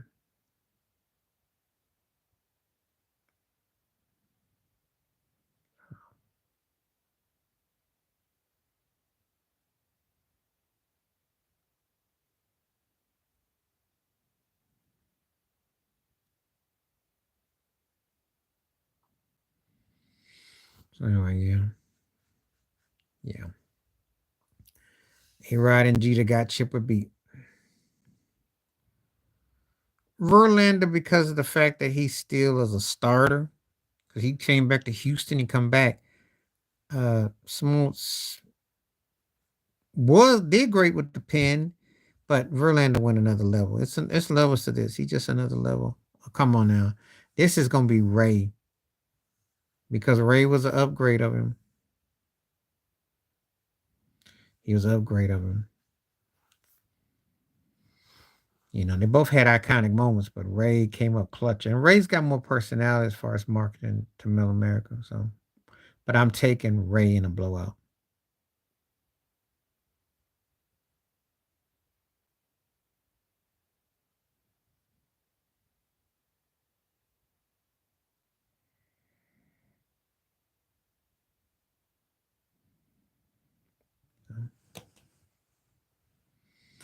Some of the man says I'm going, you know, like some of the people you going to if you mention a guy that's more known and he's respected, it's not even for discussion because you know, and that's what Ray's got over Reggie.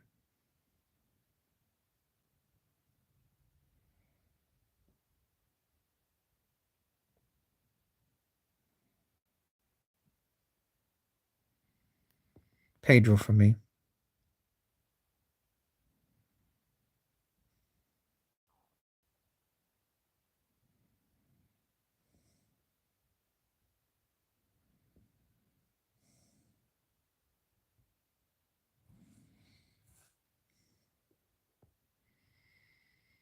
Braun got Texas to back World Series. I gotta say Buck Showalter because the Yankees, Arizona, and I got a feeling about the Mets he may do something. So I gotta give him his props as far as that goes. He should. But you know when you black and you try to get a manager job in baseball and you knock on the door and they give you the help, help, stalker alert. So he knows. We all know.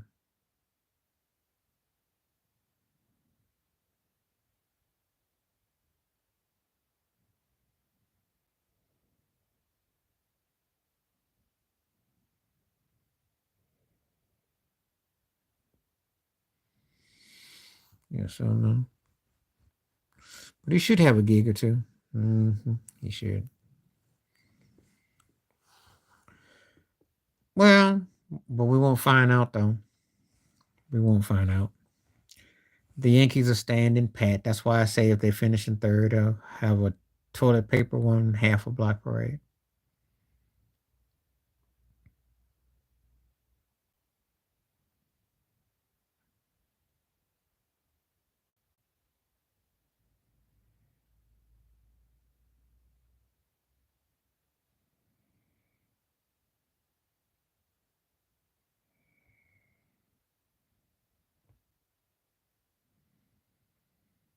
Um, I, yeah, I guess Marvin by default, but I like Herman Edwards better, but I guess Herman by default. That's a toughie because I really didn't really feel neither one of them.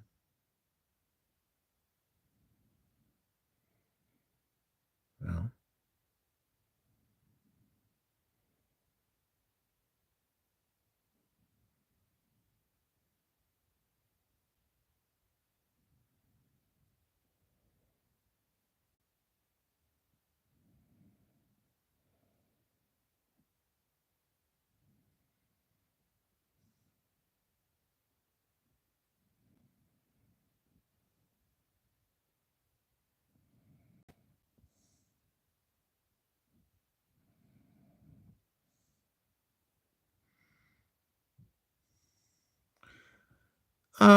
Roy Oswald.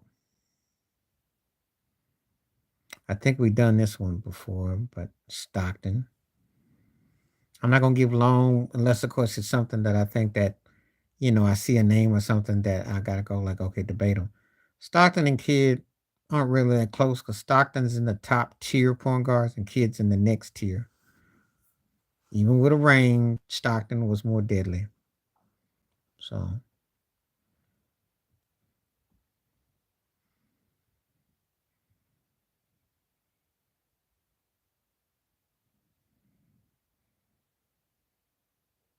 yeah.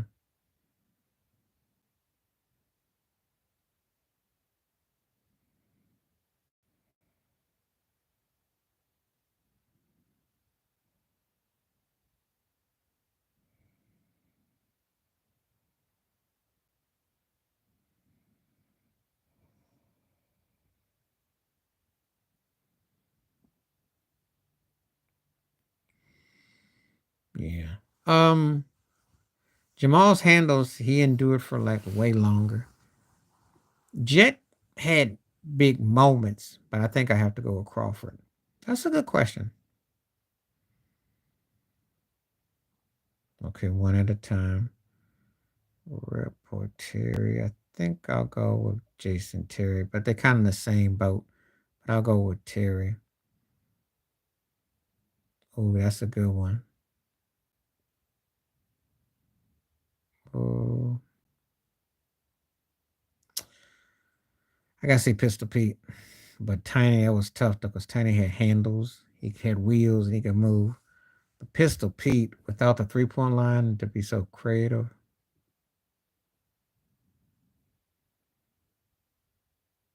Yeah.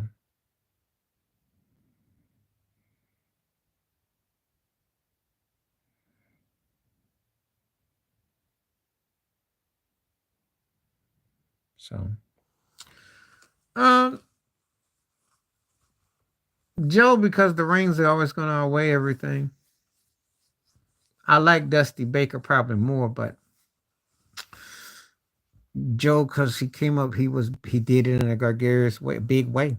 So that's the big difference. But I do love Dusty. Dusty's one of my favorite managers. But no, David Robinson. Come on now, no. David got more of his career. You and me mugged and had that thought he was Larry Black. Ow, word up. Box top. He just didn't have the finishing touches that Robinson did. Robinson was an athletic center. So I don't know. Okay. Oh, Grady Little, Clint Hurdle. I'm gonna get to that just a second. Let me address this real quick because he's up here asking about this one. Um, I think I'll say Clint Hurdle on that one. Not hating, he just underachieved in the NBA. Finger roll off against the Pacers against Smith. Missed against the Olajuwon. He didn't come up big. He had too many instances where he just didn't come up big. That's why they roll that roll up clip with Scotty Duncan in him. And you know the clip I'm talking about when Scottie Pippen just abused him and let it be known.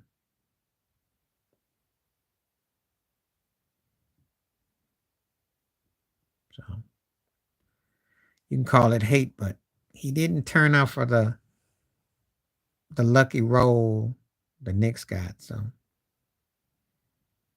Dusty for me. Yeah,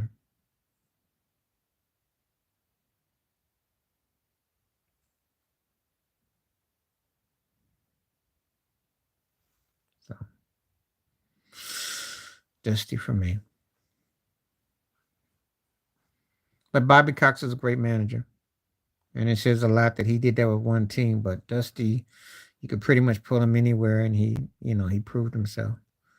There's no hate on Patrick Ewing if you know the history. You'd be upset too because all that Dave DeBuscher and that fake lottery, and he went to New York and he just didn't deliver anything. So it's Dirk. I already told you Dirk's going to beat most people for me.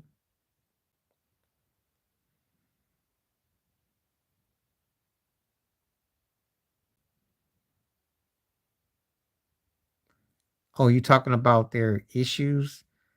Radio was hard to watch, but Cuba Gooden played that thing so well. He played that so well. He just need to make sure he remembers it when he be grabbing up on white girls and brothers. But anyway, I'm going with Forrest. But yeah, just make sure you tell tell tell tell Cuba to keep the radio character going so he don't be getting in trouble so much with certain things. But I'm going with Forrest. But yeah, Dirk over KG. Dirk did came up big. He was messing. He was at them puffy party schools. I heard about him on the yacht. If you ain't heard about it, you know, Bruce Bochy, come on now. That's just like asking about Tory. It said Bochy wins a ring wherever he goes. Bochy, you must hate Bobby Cox because you keep putting up against people situations he's not going to win. And I liked him, but no.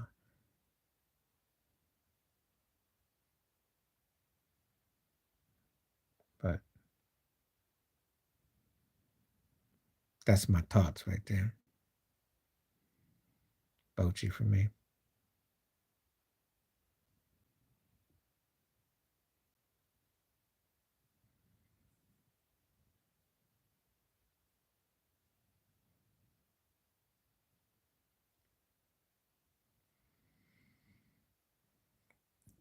Probably Doubtfire because it actually had character and it went somewhere, and plus the context of trying to get close to his kids. That's what I'd say. Joe Torre, but I do like Frank Francona. I mean, the fact that he left Boston and he did really good with Cleveland, but Torre did good with the. He did all right with Atlanta. He did okay with the Dodgers, and he dominated with the Yankees. So it's Joe. Joe can go different places. Franco can too, but Joe's got more lineage, more ringage. So I gotta give Joe the edge there. That's actually not a bad comparison there. That's actually not bad. That's one of my few favorites that I like. I know you'll know when I like when you ask me a question about somebody because then I have to think and then I go, ooh, but that was a good one. Tony Montana, come on now. That's not even up for discussion. That's not even for discussion. A road bad cop, which was kind of an overrated, cliche driven movie. But Tony Montana with Scarface, that was like no one had done that at that time. The white suit and the attitude, it's not even for discussion. Not to me, it's not. Not even close. You do know that Tony Montana was named after Joe Montana. That's what Oliver Stone wanted to have for the character, but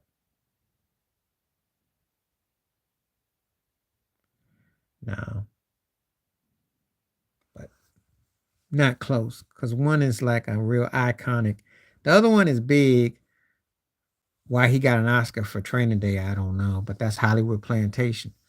But one of them is iconic. I mean, come on now. Scarface, we're talking 40 years later. That movie wasn't even that big at the box office. And it's taking a life of its own. So it's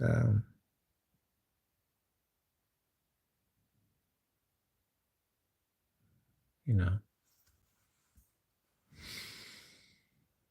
Francona. I always thought Sochi underachieved.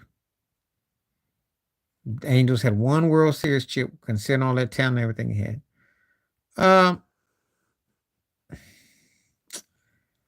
if you're talking totality, it's Kurt Schilling. But if you ask me regular parts, I go with Steve. So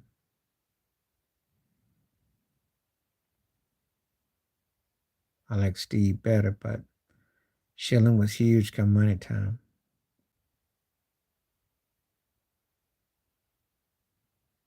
Mhm.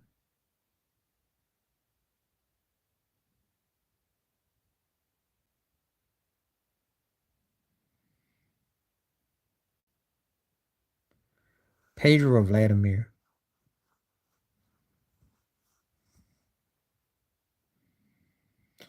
I'm gonna give it to Manny.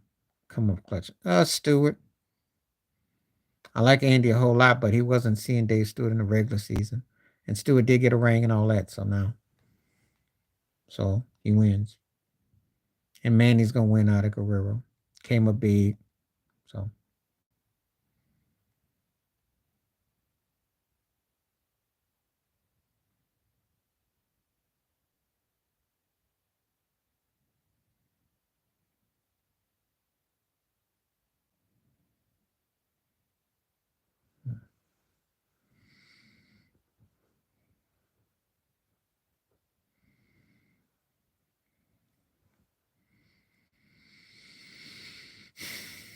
that's a toughie. But I have to, and it's not gonna be a popular answer, and I don't care. I have to say Shaq. He won more with less. Will Chamberlain is a better statistical and maybe a better athlete. I'll give you that. But Shaq won with less talent and dominated. Wilt, there's a difference when you dominate. Now Wilt was dominant as an individual player, but Shaq brought the fear where they would tell centers you're gonna have to use 24 fouls all night. That's just it just was it was another level. That was another level. So I have to say Shaq. But I love them both though. I think they both incredible.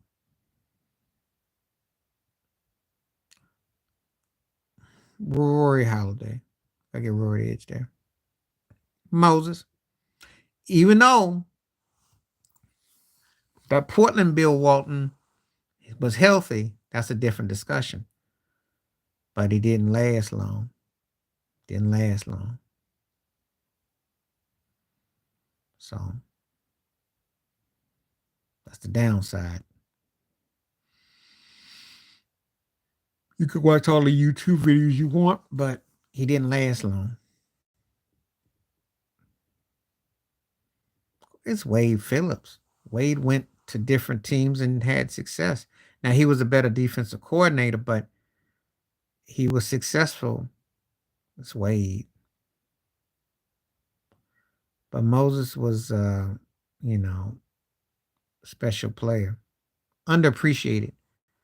So I gotta give it to him. But if Walton had stayed healthy, he did get that ring in Boston, but he stayed healthy. Mark Price, better shooter and could pass and distribute and set his teams. Mark Jackson didn't have the shooting ability as Price. Could pass though, get steals and stuff, but have to give it to Mark Price. As far as what?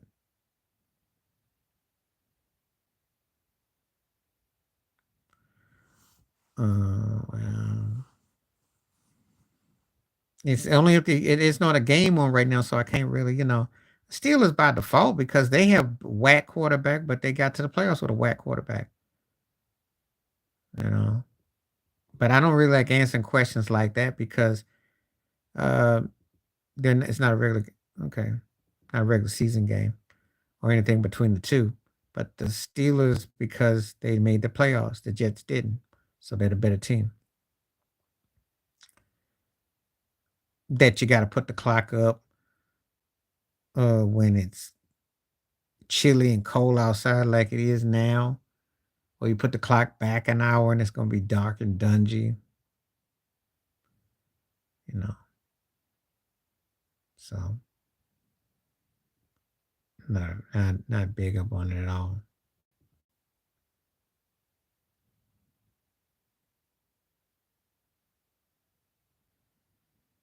But anyway.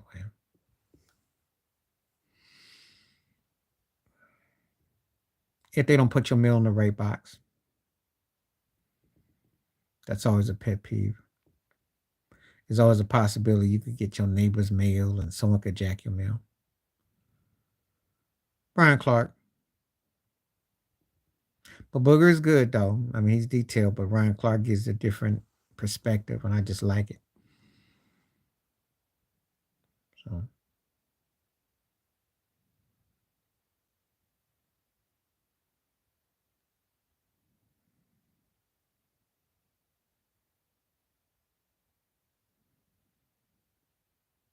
Pronouns of Kansas City as far as what?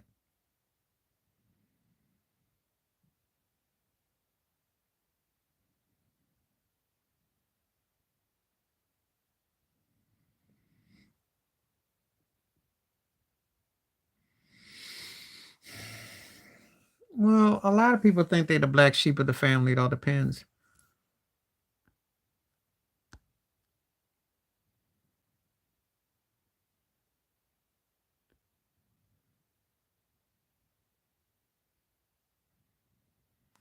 Yeah, cool. I mean, that's there are a lot of people they think they call themselves the black sheep of the family. Depends on what is done. It's sometimes it's personal choices that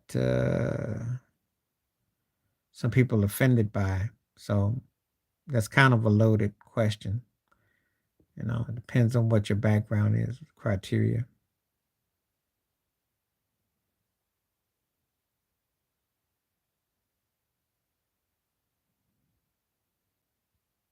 So,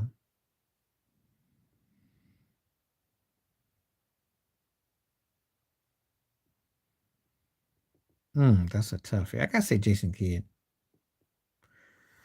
because Kidd led the Nets, and Kidd just he had the leadership quality, and he did it. His prime and his peak was better than Nash didn't. Like I said before, the way Nash, if Nash had been like that most of his career, it'd have been a different story. But I got to give the Kid. Um, Sometimes if they don't do nothing in the postseason, sometimes it backfires, or sometimes it's a makeup call. So they want to give guy an award. It's but sometimes you can tell when a guy is definitely the MVP, and then some guys, it's so you know. But there's no reason why Jokic shouldn't have three. Giannis, them guys. You can see it happening, especially without Embiid there. So, but they got different criteria. Sometimes they go by your wins, all that. Come on now, come on now. Let's not even discuss that. Because Clemens, clutch in the postseason, dominance in the regular season. That's no.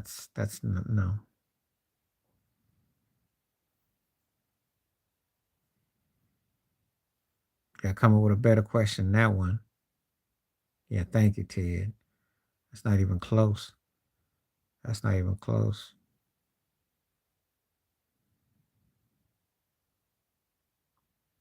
That's like asking me Patrick Mahomes or Trent Dilfer. Yeah. And, Brad Johnson and Tom Brady or something. Not even close. Because sometimes the answers within the question. You can kind of see it for yourself. You hear how we debate. If you ever watch how we talk and hear debate, I'm not gonna put nobody that I know, especially when against someone that. So Ted and I, we talk about some people we call them like made men or greats. I'm not gonna put somebody that's because Schilling doesn't have a regular season that's seeing Clemens. It's not comparable. He had a good regular season career, but he was not considered a great regular season pitcher. His bread and butter was the postseason. So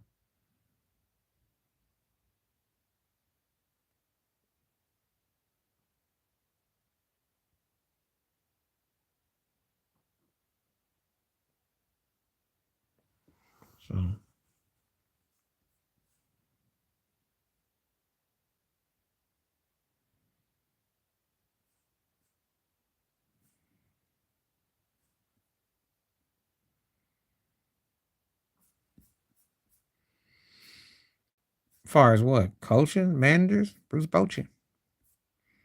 And I like Lou a lot. I like Lou a lot. Lou came up big, um, you know, and won. And obviously with Seattle was great, but Bochy gets it done. There's just not for discussion. He gets it done. At the end of the day, that's what it's about. Oh God, that's cold. Yes. Oh, I didn't even see that. You snuck that one. He's bum. I'm afraid for you for if you're a Dodger pitcher because that's a great quote there with Kershaw. That's a good one, Ted. I'm gonna tell you why. Because he's so halftime. He sucks in the postseason. He got the bubble ring, but a lot of times he comes a bad. Yeah, he's a bum. He ain't a made man. If he was consistent in the postseason like he's in the regular season, they'd be saying he's the second coming of Sandy Koufax. He ain't. I think he's more of a bum than a made man. He's great, good, great, but he's also overrated in terms of what? You talking about head coaches or you asking me in terms of analysts? Because if we're talking head coaches, it's Rex because he had those two FC championship games. Herm was a guy who did pretty good, but Rex had good. So it's Rex. Yeah, Kershaw, that's gonna be definitely yeah, it's Rex. It's Rex, but I don't like to think of neither one of them because they both fell out of flavor in different ways. But Kershaw, because he just postseason is not memorable.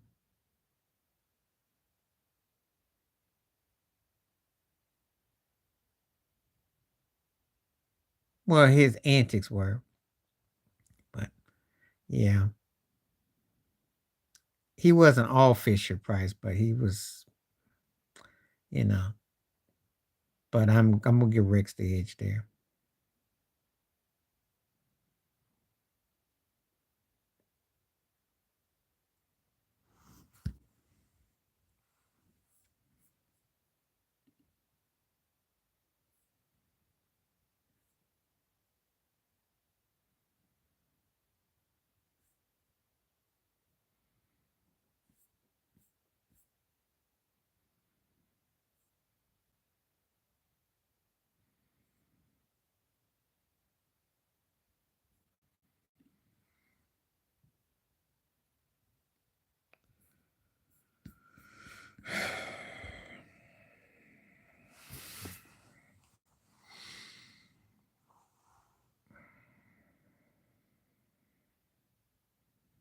Randy Moss for me, second greatest behind Rice, but they're many many miles behind. Because Moss was an incredible specimen, and you saw what he did with the record breaking year with Brady. They just didn't win the chip. That's the only thing he don't have in his resume. But his skill set, I got him over. I got him over To. To was a problem. You know, Moss was a special player, and I have to give him his due. But I have to, yeah, for me, I have to take Randy Moss over him. It's close though, but I think I got Randy slightly over. I got Randy over for me. Dungy, because what he did in Tampa Bay speaks to that. When you can take an inferior offense and then get them up, and then you get like to an NFC Championship game. Pete Carroll had to have everything, and he just no. Dungy was a better coach to me.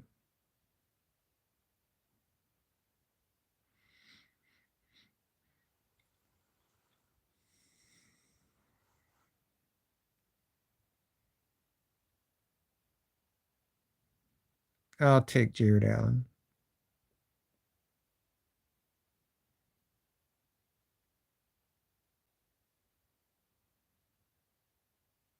Come on now, come on.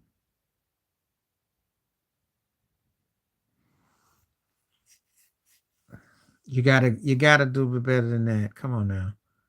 You got one guy who just won his third Super Bowl ring. He's gone to 5 Super Bowls. Come on now. That's not even funny.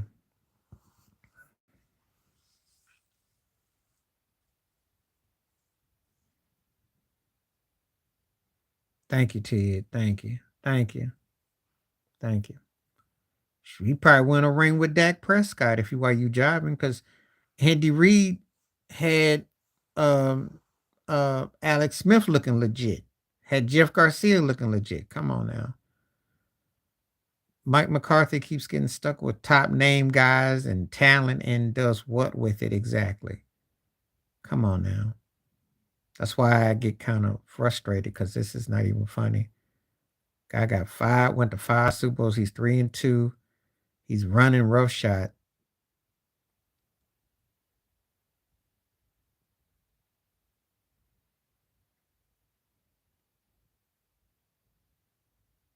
He's got, 3-2. And four of those, 3-1 in Kansas, 3-1 in Kansas City. And that's more than yeah, that's more than what Mike McCarthy's done in Dallas and whatever. God, come on now. It just really hurt my head with these questions with that one. Yeah, AJ Feely looked good. Yeah. Yeah, I forgot about AJ Feely. That's true. Of course it's Luca. Come on now.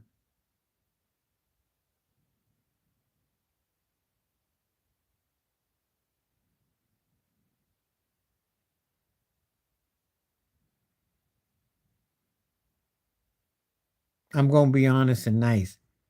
You can ask me some music or movie questions, but you're gonna do me sports ones. You got to make them legit, not stuff that's like so one sided. Because these are one sided. They're not even funny. I mean, of course, it's Andy Reid over Mike McCarthy, and of course, it's Luka over Trey Young. That's not even funny. They were traded for one another, but Luka Doncic, have you seen what he's done recently with 4 straight triple double games? Yeah, I know he's trolling now because it's some of them questions ain't even, I'm kind of like looking suspect now. This is not even funny. Now I know Trey Young is hot. Okay, I will. I know that Trey Young has, what do I want to say about Trey? Okay.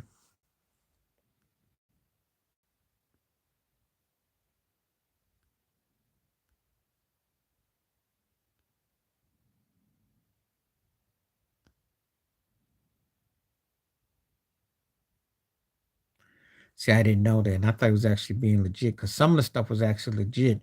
But then that stuff now just getting ridiculous. I mean, it's like, are you for real?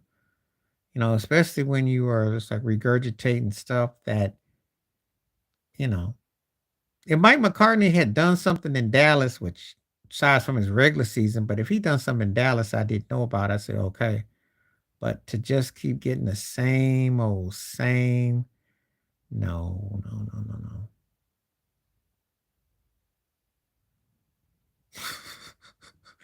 It hurts my head, if you must know.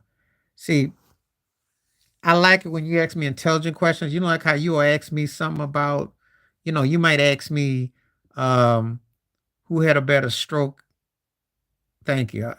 Better stroke out of Sheffield and Strawberry. I say, okay, I'll give you that. Or you ask me, Tony Gwynn's stroke versus George Brett, or something like that. I say, okay, that's fair.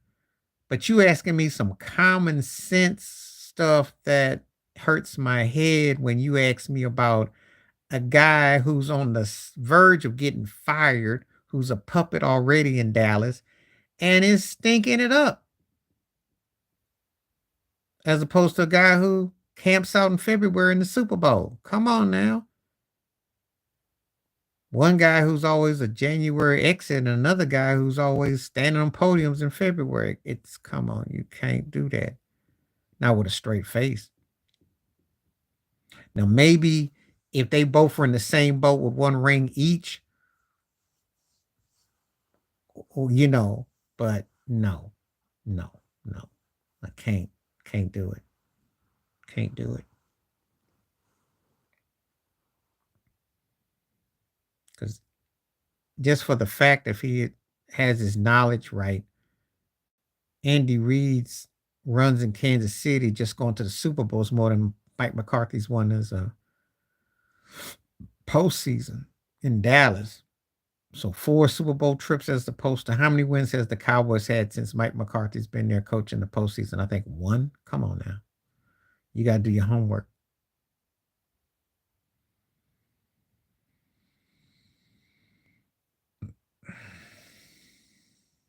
Motion?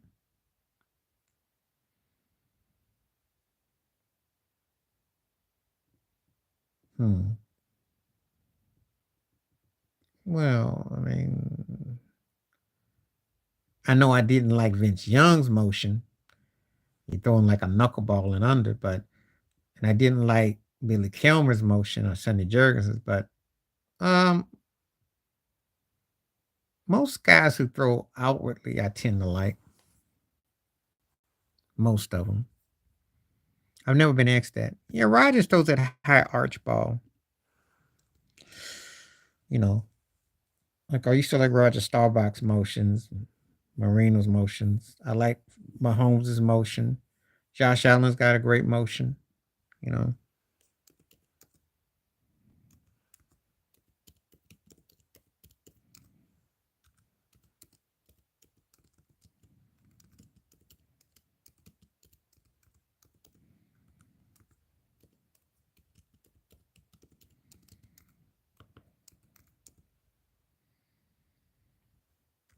Um, Andy Pettit's motion I liked a lot because he used to put the glove right there and then he bring it down. So I like how he did that. And Clemens too. Clemens would be up with his. So and Randy Johnson, oh God, that heat you couldn't, the way he would do it, yeah, it was intimidating. And I would say Bob Gibson, because he had that high kick on that way he would come off the pitch down. You just was like, uh-oh.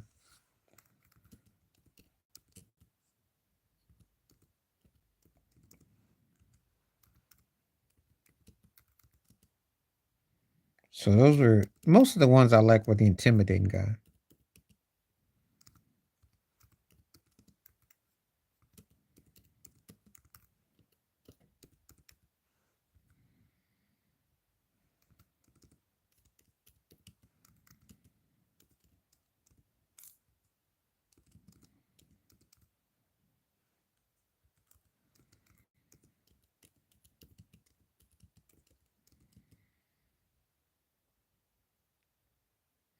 Yeah. Yeah. Hershey's had a nice motion, and so did Maddox. So did John Glavin. Tom Glavin. Glavin did too. Um I used to like Ron Gittrey's. Um yeah. I thought Mariano Rivera had a cool one too.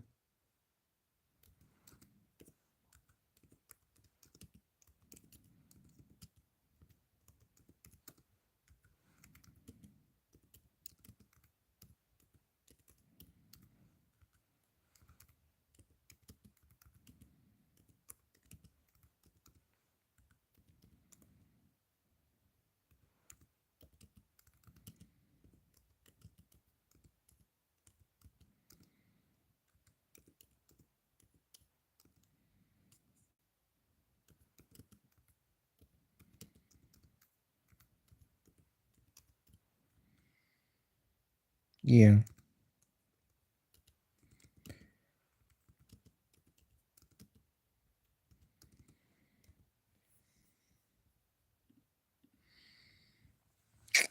I liked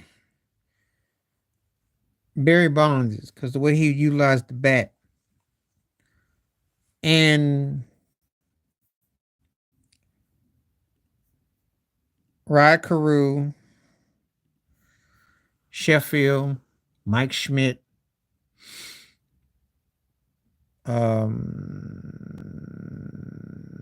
who can I pick on?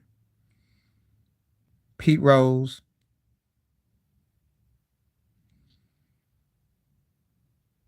Yeah, he right had a good one. Jeter did too.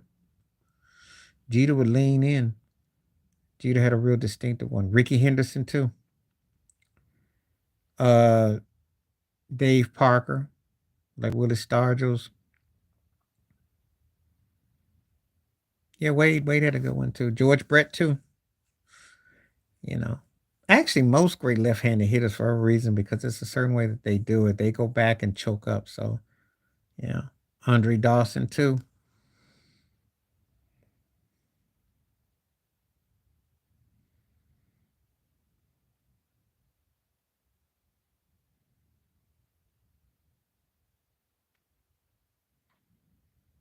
So yeah.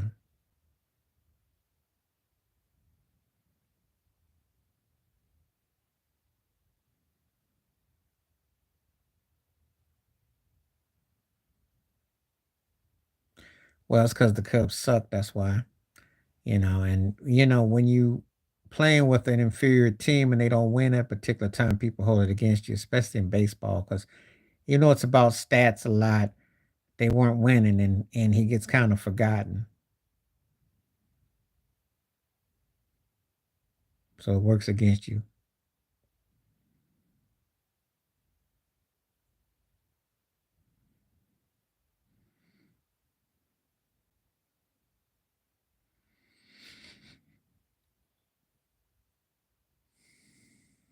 Yeah. Yeah, I did. I did. But I remember when he was the main cat though.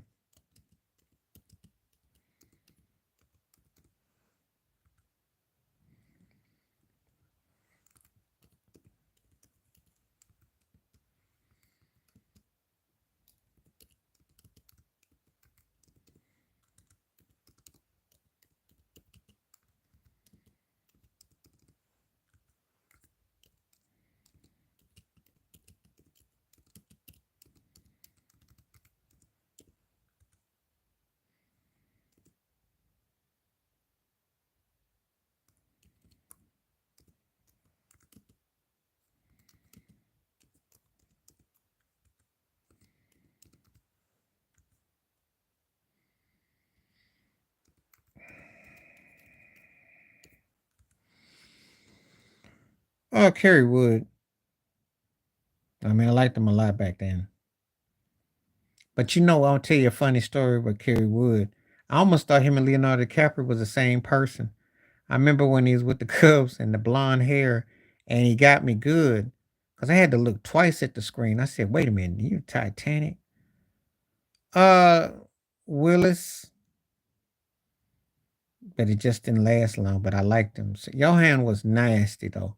But Dontrell, I thought when they won with him and Beckman, I thought the Marlins were going to be a dynasty. I thought that was going to be a dynasty. Santana was nice, but Dontrell moved me a lot.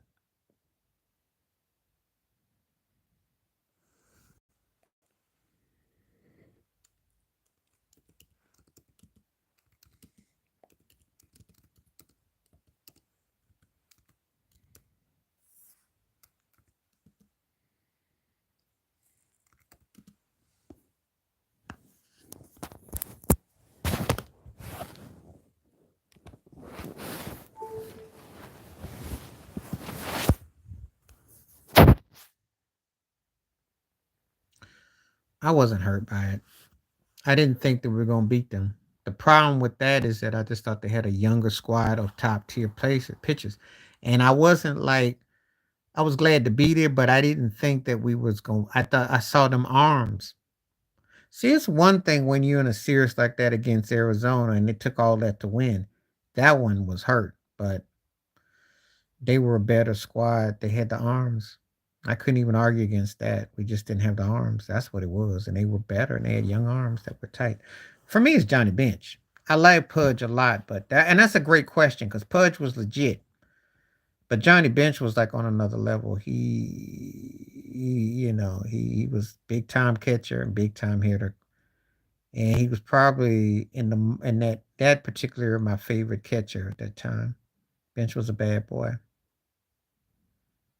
I used to watch his show. He used to have a show about baseball. He would discuss techniques and fundamentals, and I used to watch it all the time as a kid. I like Johnny Bench a whole lot. Pudge is bad though. Don't get it twisted. Pudge is a leader. He tough. So, I think sometimes it's what era you grew up in or what you saw, but Bench was a big time player and.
I don't have one.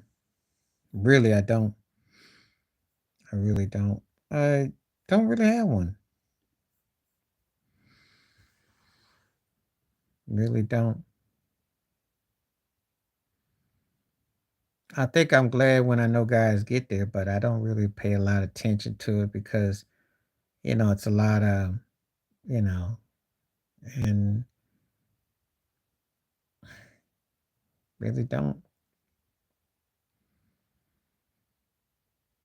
Might sound strange to say, but I really don't. Like NFL Hall of Fame speeches, cats cry and break down, and those are kind of memorable, but I really don't.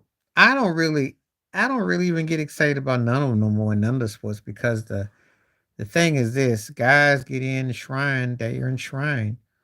So I can't really, I know how sometimes people like, acknowledge this, acknowledge that. I just don't really get it into it. That's all. So just saying.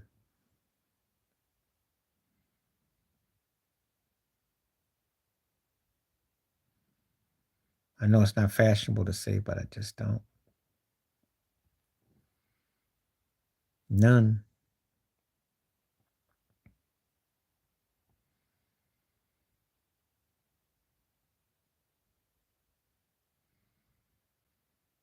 Because I stopped kind of caring about him. And I don't know. Oh well, I used to love to watch him flip. I loved him when he with the San Diego Padres. Cardinals is deep in digging balls out, throwing cats out, and he hit the home run against the Dodgers. Had some clutch moments. He was a very clutch player,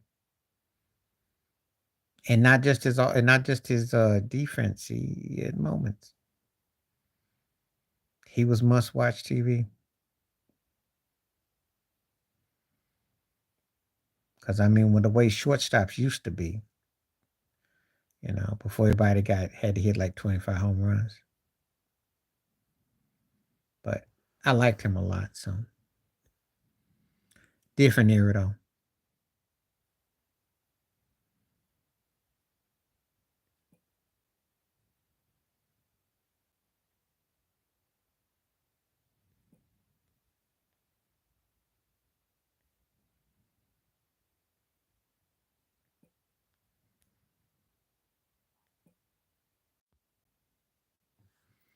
Okay. Uh, all of them with the Mets, and when he won, the World Series, his early Met era, that's my favorite. You have to catch that the 85 to about 88, 9. That's Dwight Gooden for me. I mean, he won the ring with the Yankees and all that, but it was all about his Met era. I mean, he was dominant. So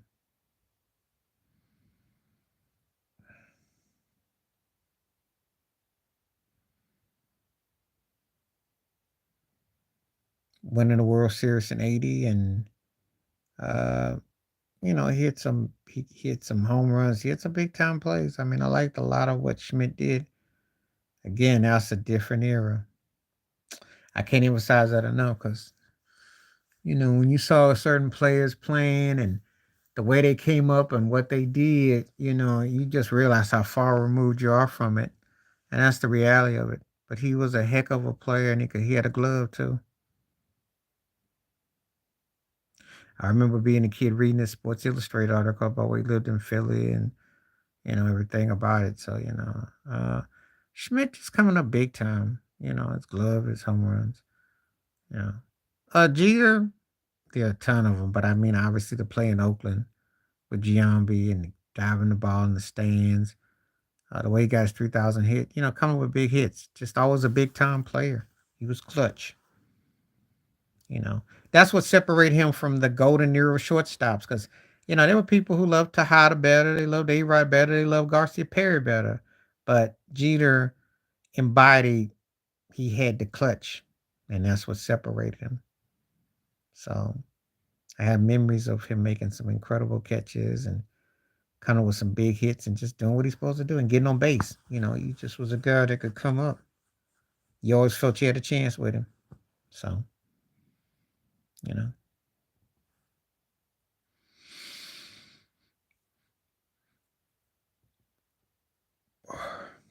So yeah, you caught it.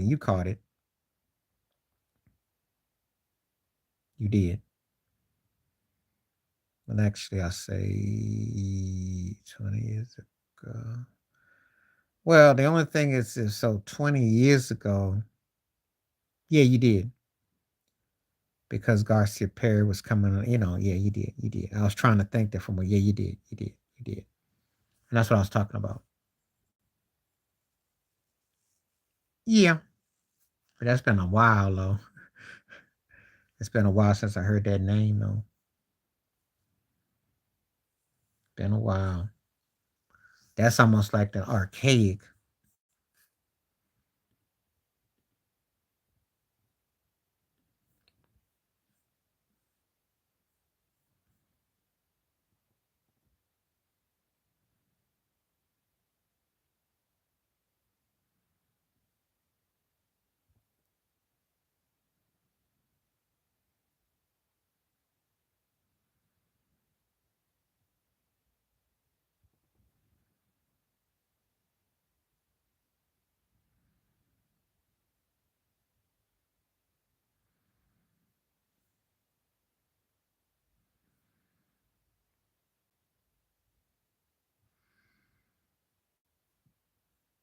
Not in a while. The name sounds very familiar, but it's been a while.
Let's see.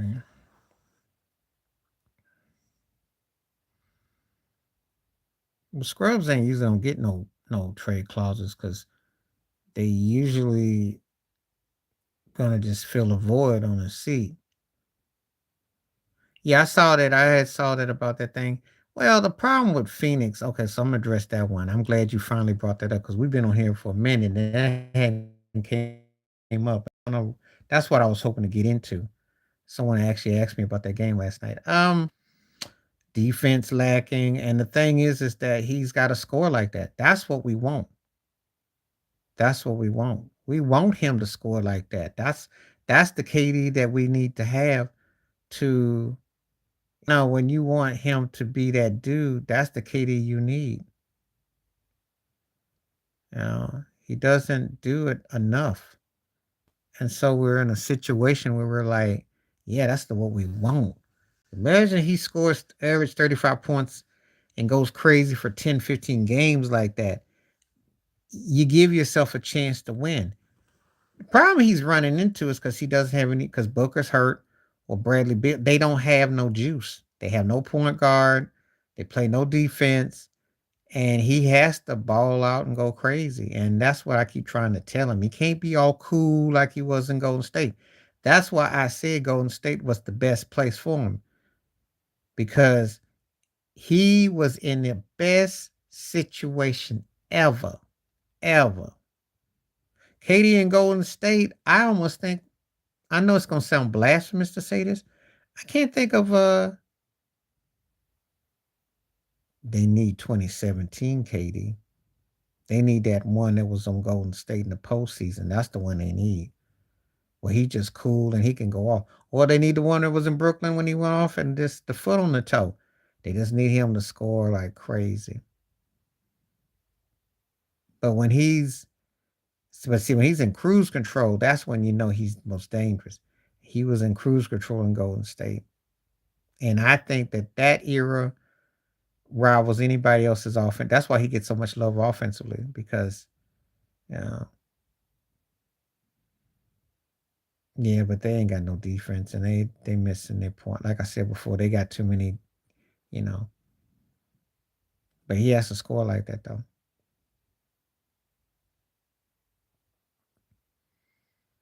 Yeah,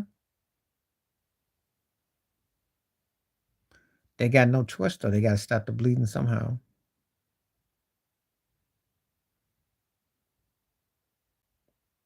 Hmm?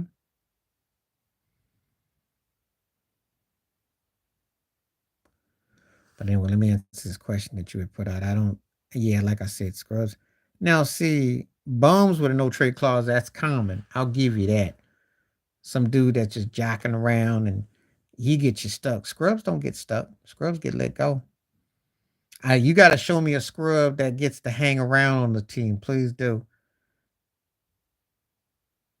because it's the bums that get the kicking.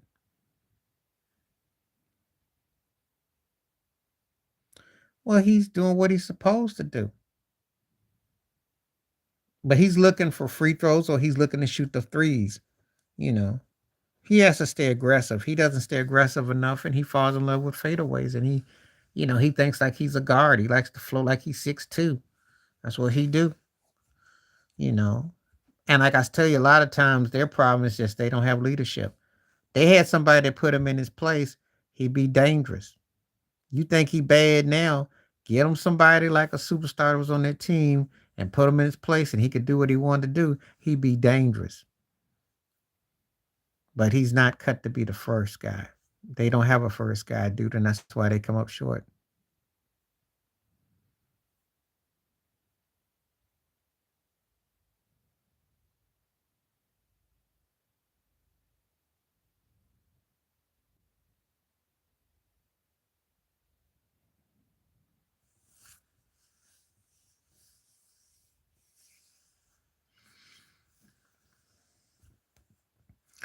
Yeah, well, he's gonna have those games again. He could take advantage that Phoenix is lighting the cakes and he can shoot. So there you go.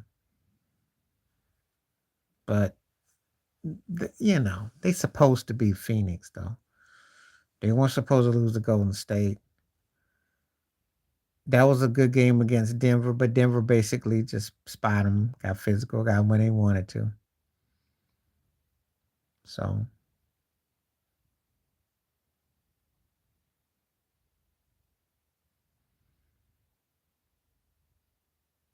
but it's not even about the regular season with them; it's about the postseason. So we'll see what they do.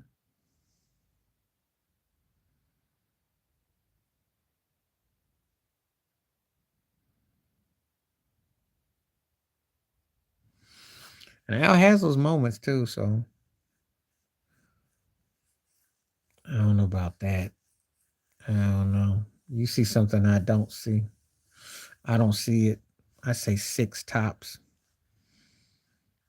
It's not a heavyweight fight. Denver plays like they supposed to. They take them out in six,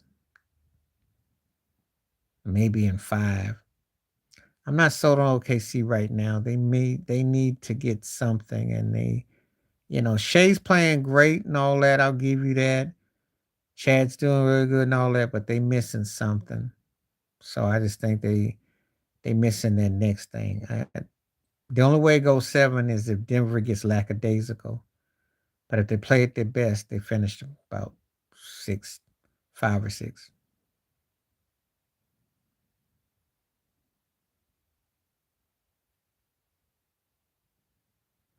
So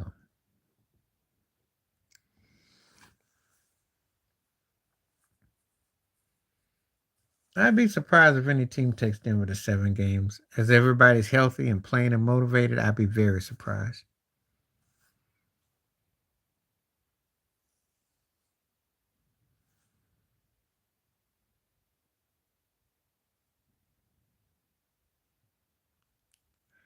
But we shall see.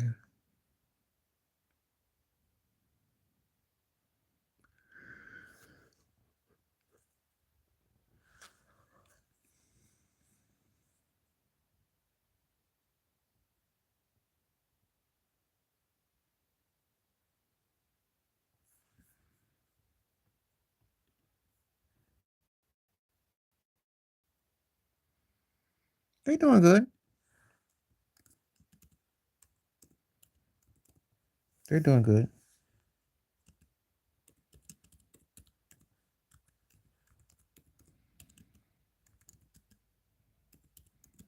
I don't see them being. They're gonna be a feisty first round opponent. I'll give you that. You know, they're doing good.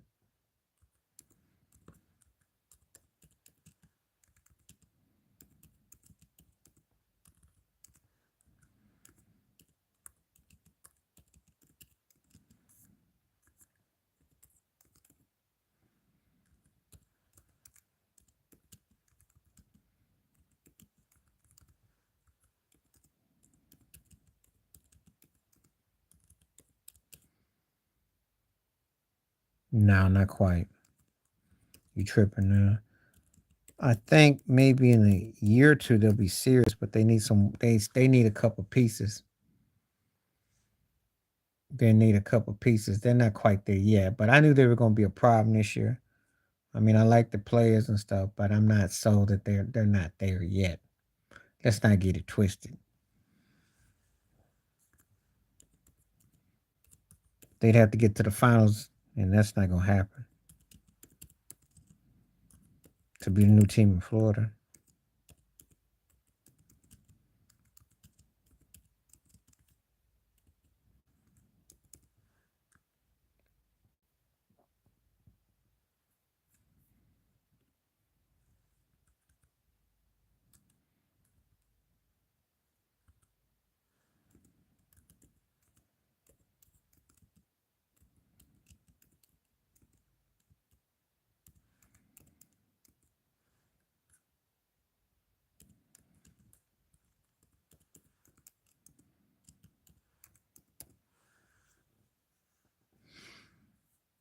For what?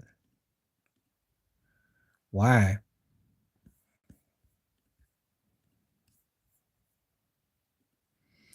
They only take him if they can get him for discount. They ain't gonna spend no money on him. I mean, he's kind of like getting low key. I told you before, Zion didn't fell off so bad that if Victor Wamba gets hot in the next couple of years, Zion's gonna be like an old man. So I don't know about that. Where'd you hear that one from?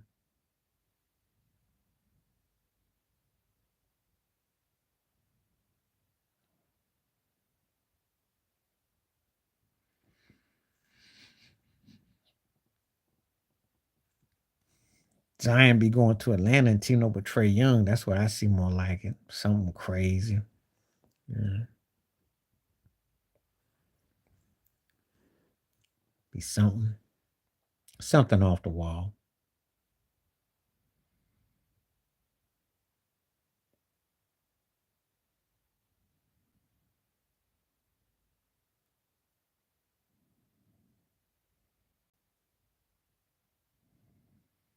So he wants to go there, but they got to unload too much, and then he's got to stay healthy. He don't want to go there because they'll eat him for breakfast. If New Orleans got him kind of batty, New York would eat him for breakfast. I don't think he wants that.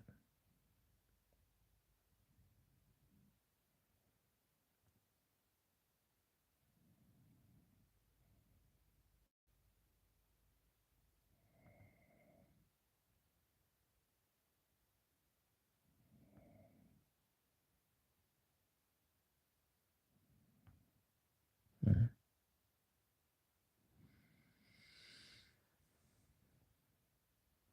Not the same. Not the same. Bills fans get into it and they divide, but they still, what they certain things that they about. Nick fans, because they're tired of losing and they don't want to be stuck with the cat that just comes there and gets fat and don't do nothing. So that's the problem. So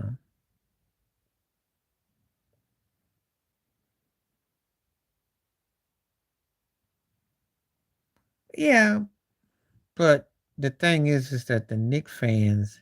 I met some great Bills fans. So it all depends on what side you meet them.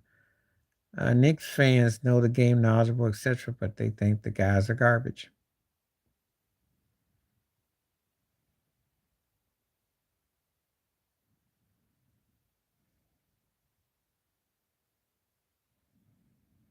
Yeah.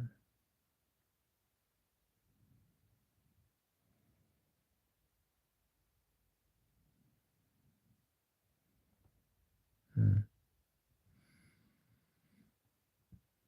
I think the Knicks base is a little bit more extreme than the Bills.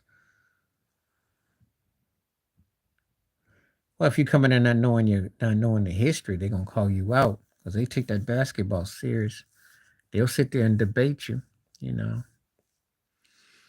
And you better know somebody pre John Starks if you want to have a discussion, you know. So,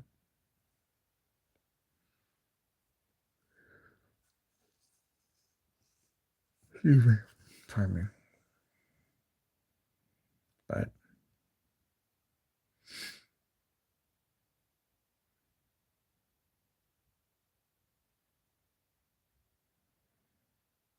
so,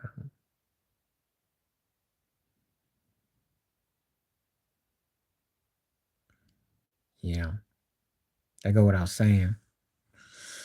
But again, he's removed, and that was a different time. You know, he does be at the games though. I see him at the games. Oh, if they had him right now, they would come out the East. I know you're asking me, so there you go. You put him with Brunson and Randall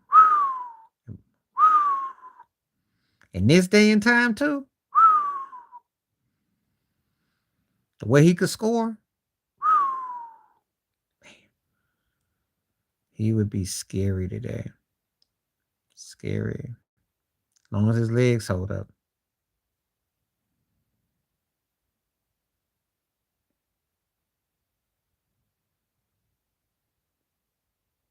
So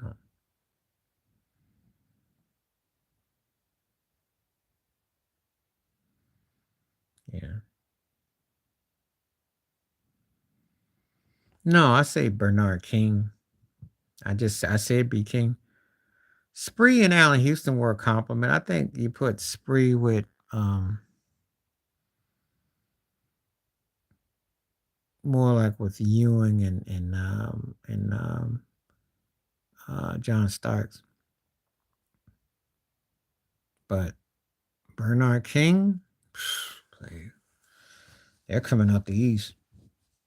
They're coming out the East. Because he could double up Brunson if he get hot. He's scary. And Brunson's a handful. So you put them two together, you know,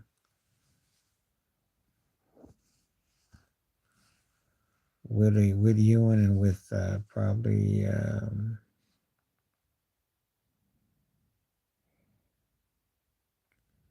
can't think of the name. Come to me. But yeah, Bernard would be the one.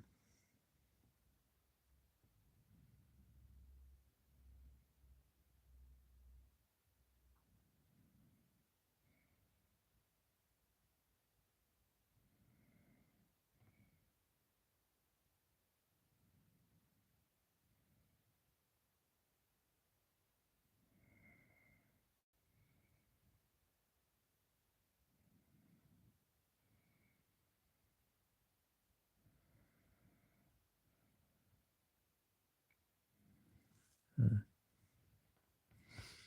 Oh, he just had some big games in the early '80s. I remember that's a game against Boston or Atlanta. He just, he just flourished. He was so creative. He was so strong. That's all. You know, just marvel at his greatness. His offensive player, and then come back from the kind of injuries, etc., etc. He did things. So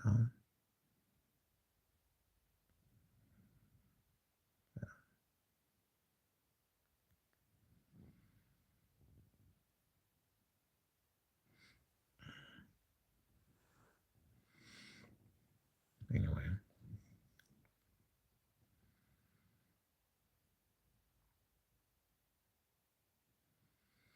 that would be the kind of player that he would probably get about 3 or 4 cracks at the finals.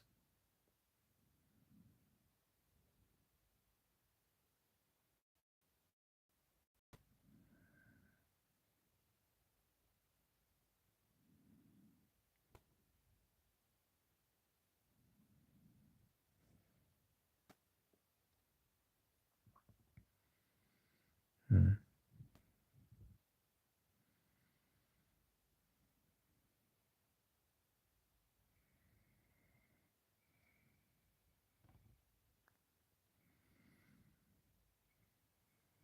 Cherry Cummings, yeah, and you need a Ray Allen in the corner. Don't forget that. That'd be scary. And if I don't have to put a position guy, I'd probably bring Sydney Moncrief.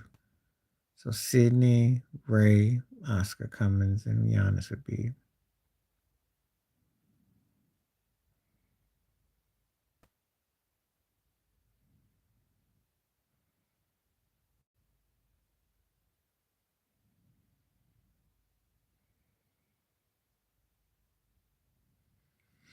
Yeah.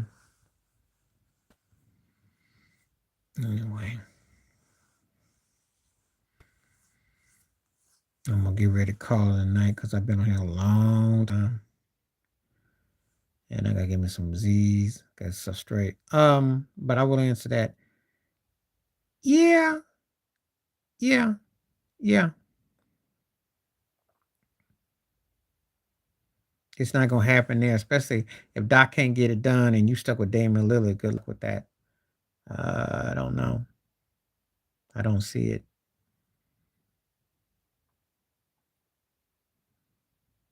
But it would happen after a certain point. So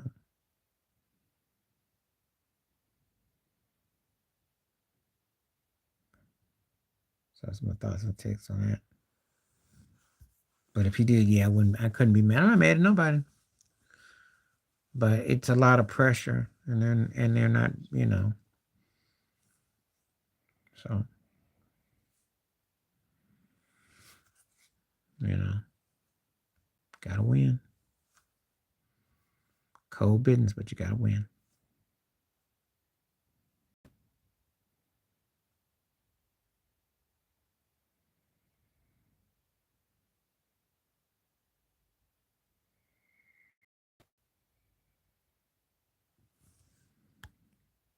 So, anyway, I think I'm gonna call it a night right now because it's kind of got stagnant. But appreciate everybody coming through, questions and answers. Had to deal with trolls, bots, all that stuff. But we got most of it done. It's quite memorable. I had some computer issues, but I got through. So I'm glad I got through. Great to talk to everybody. And I'm gonna call it a night. Peace the best. Stay safe, stay warm, stay careful. Don't get fooled by this daylight savings time. I'll catch you. I'm out.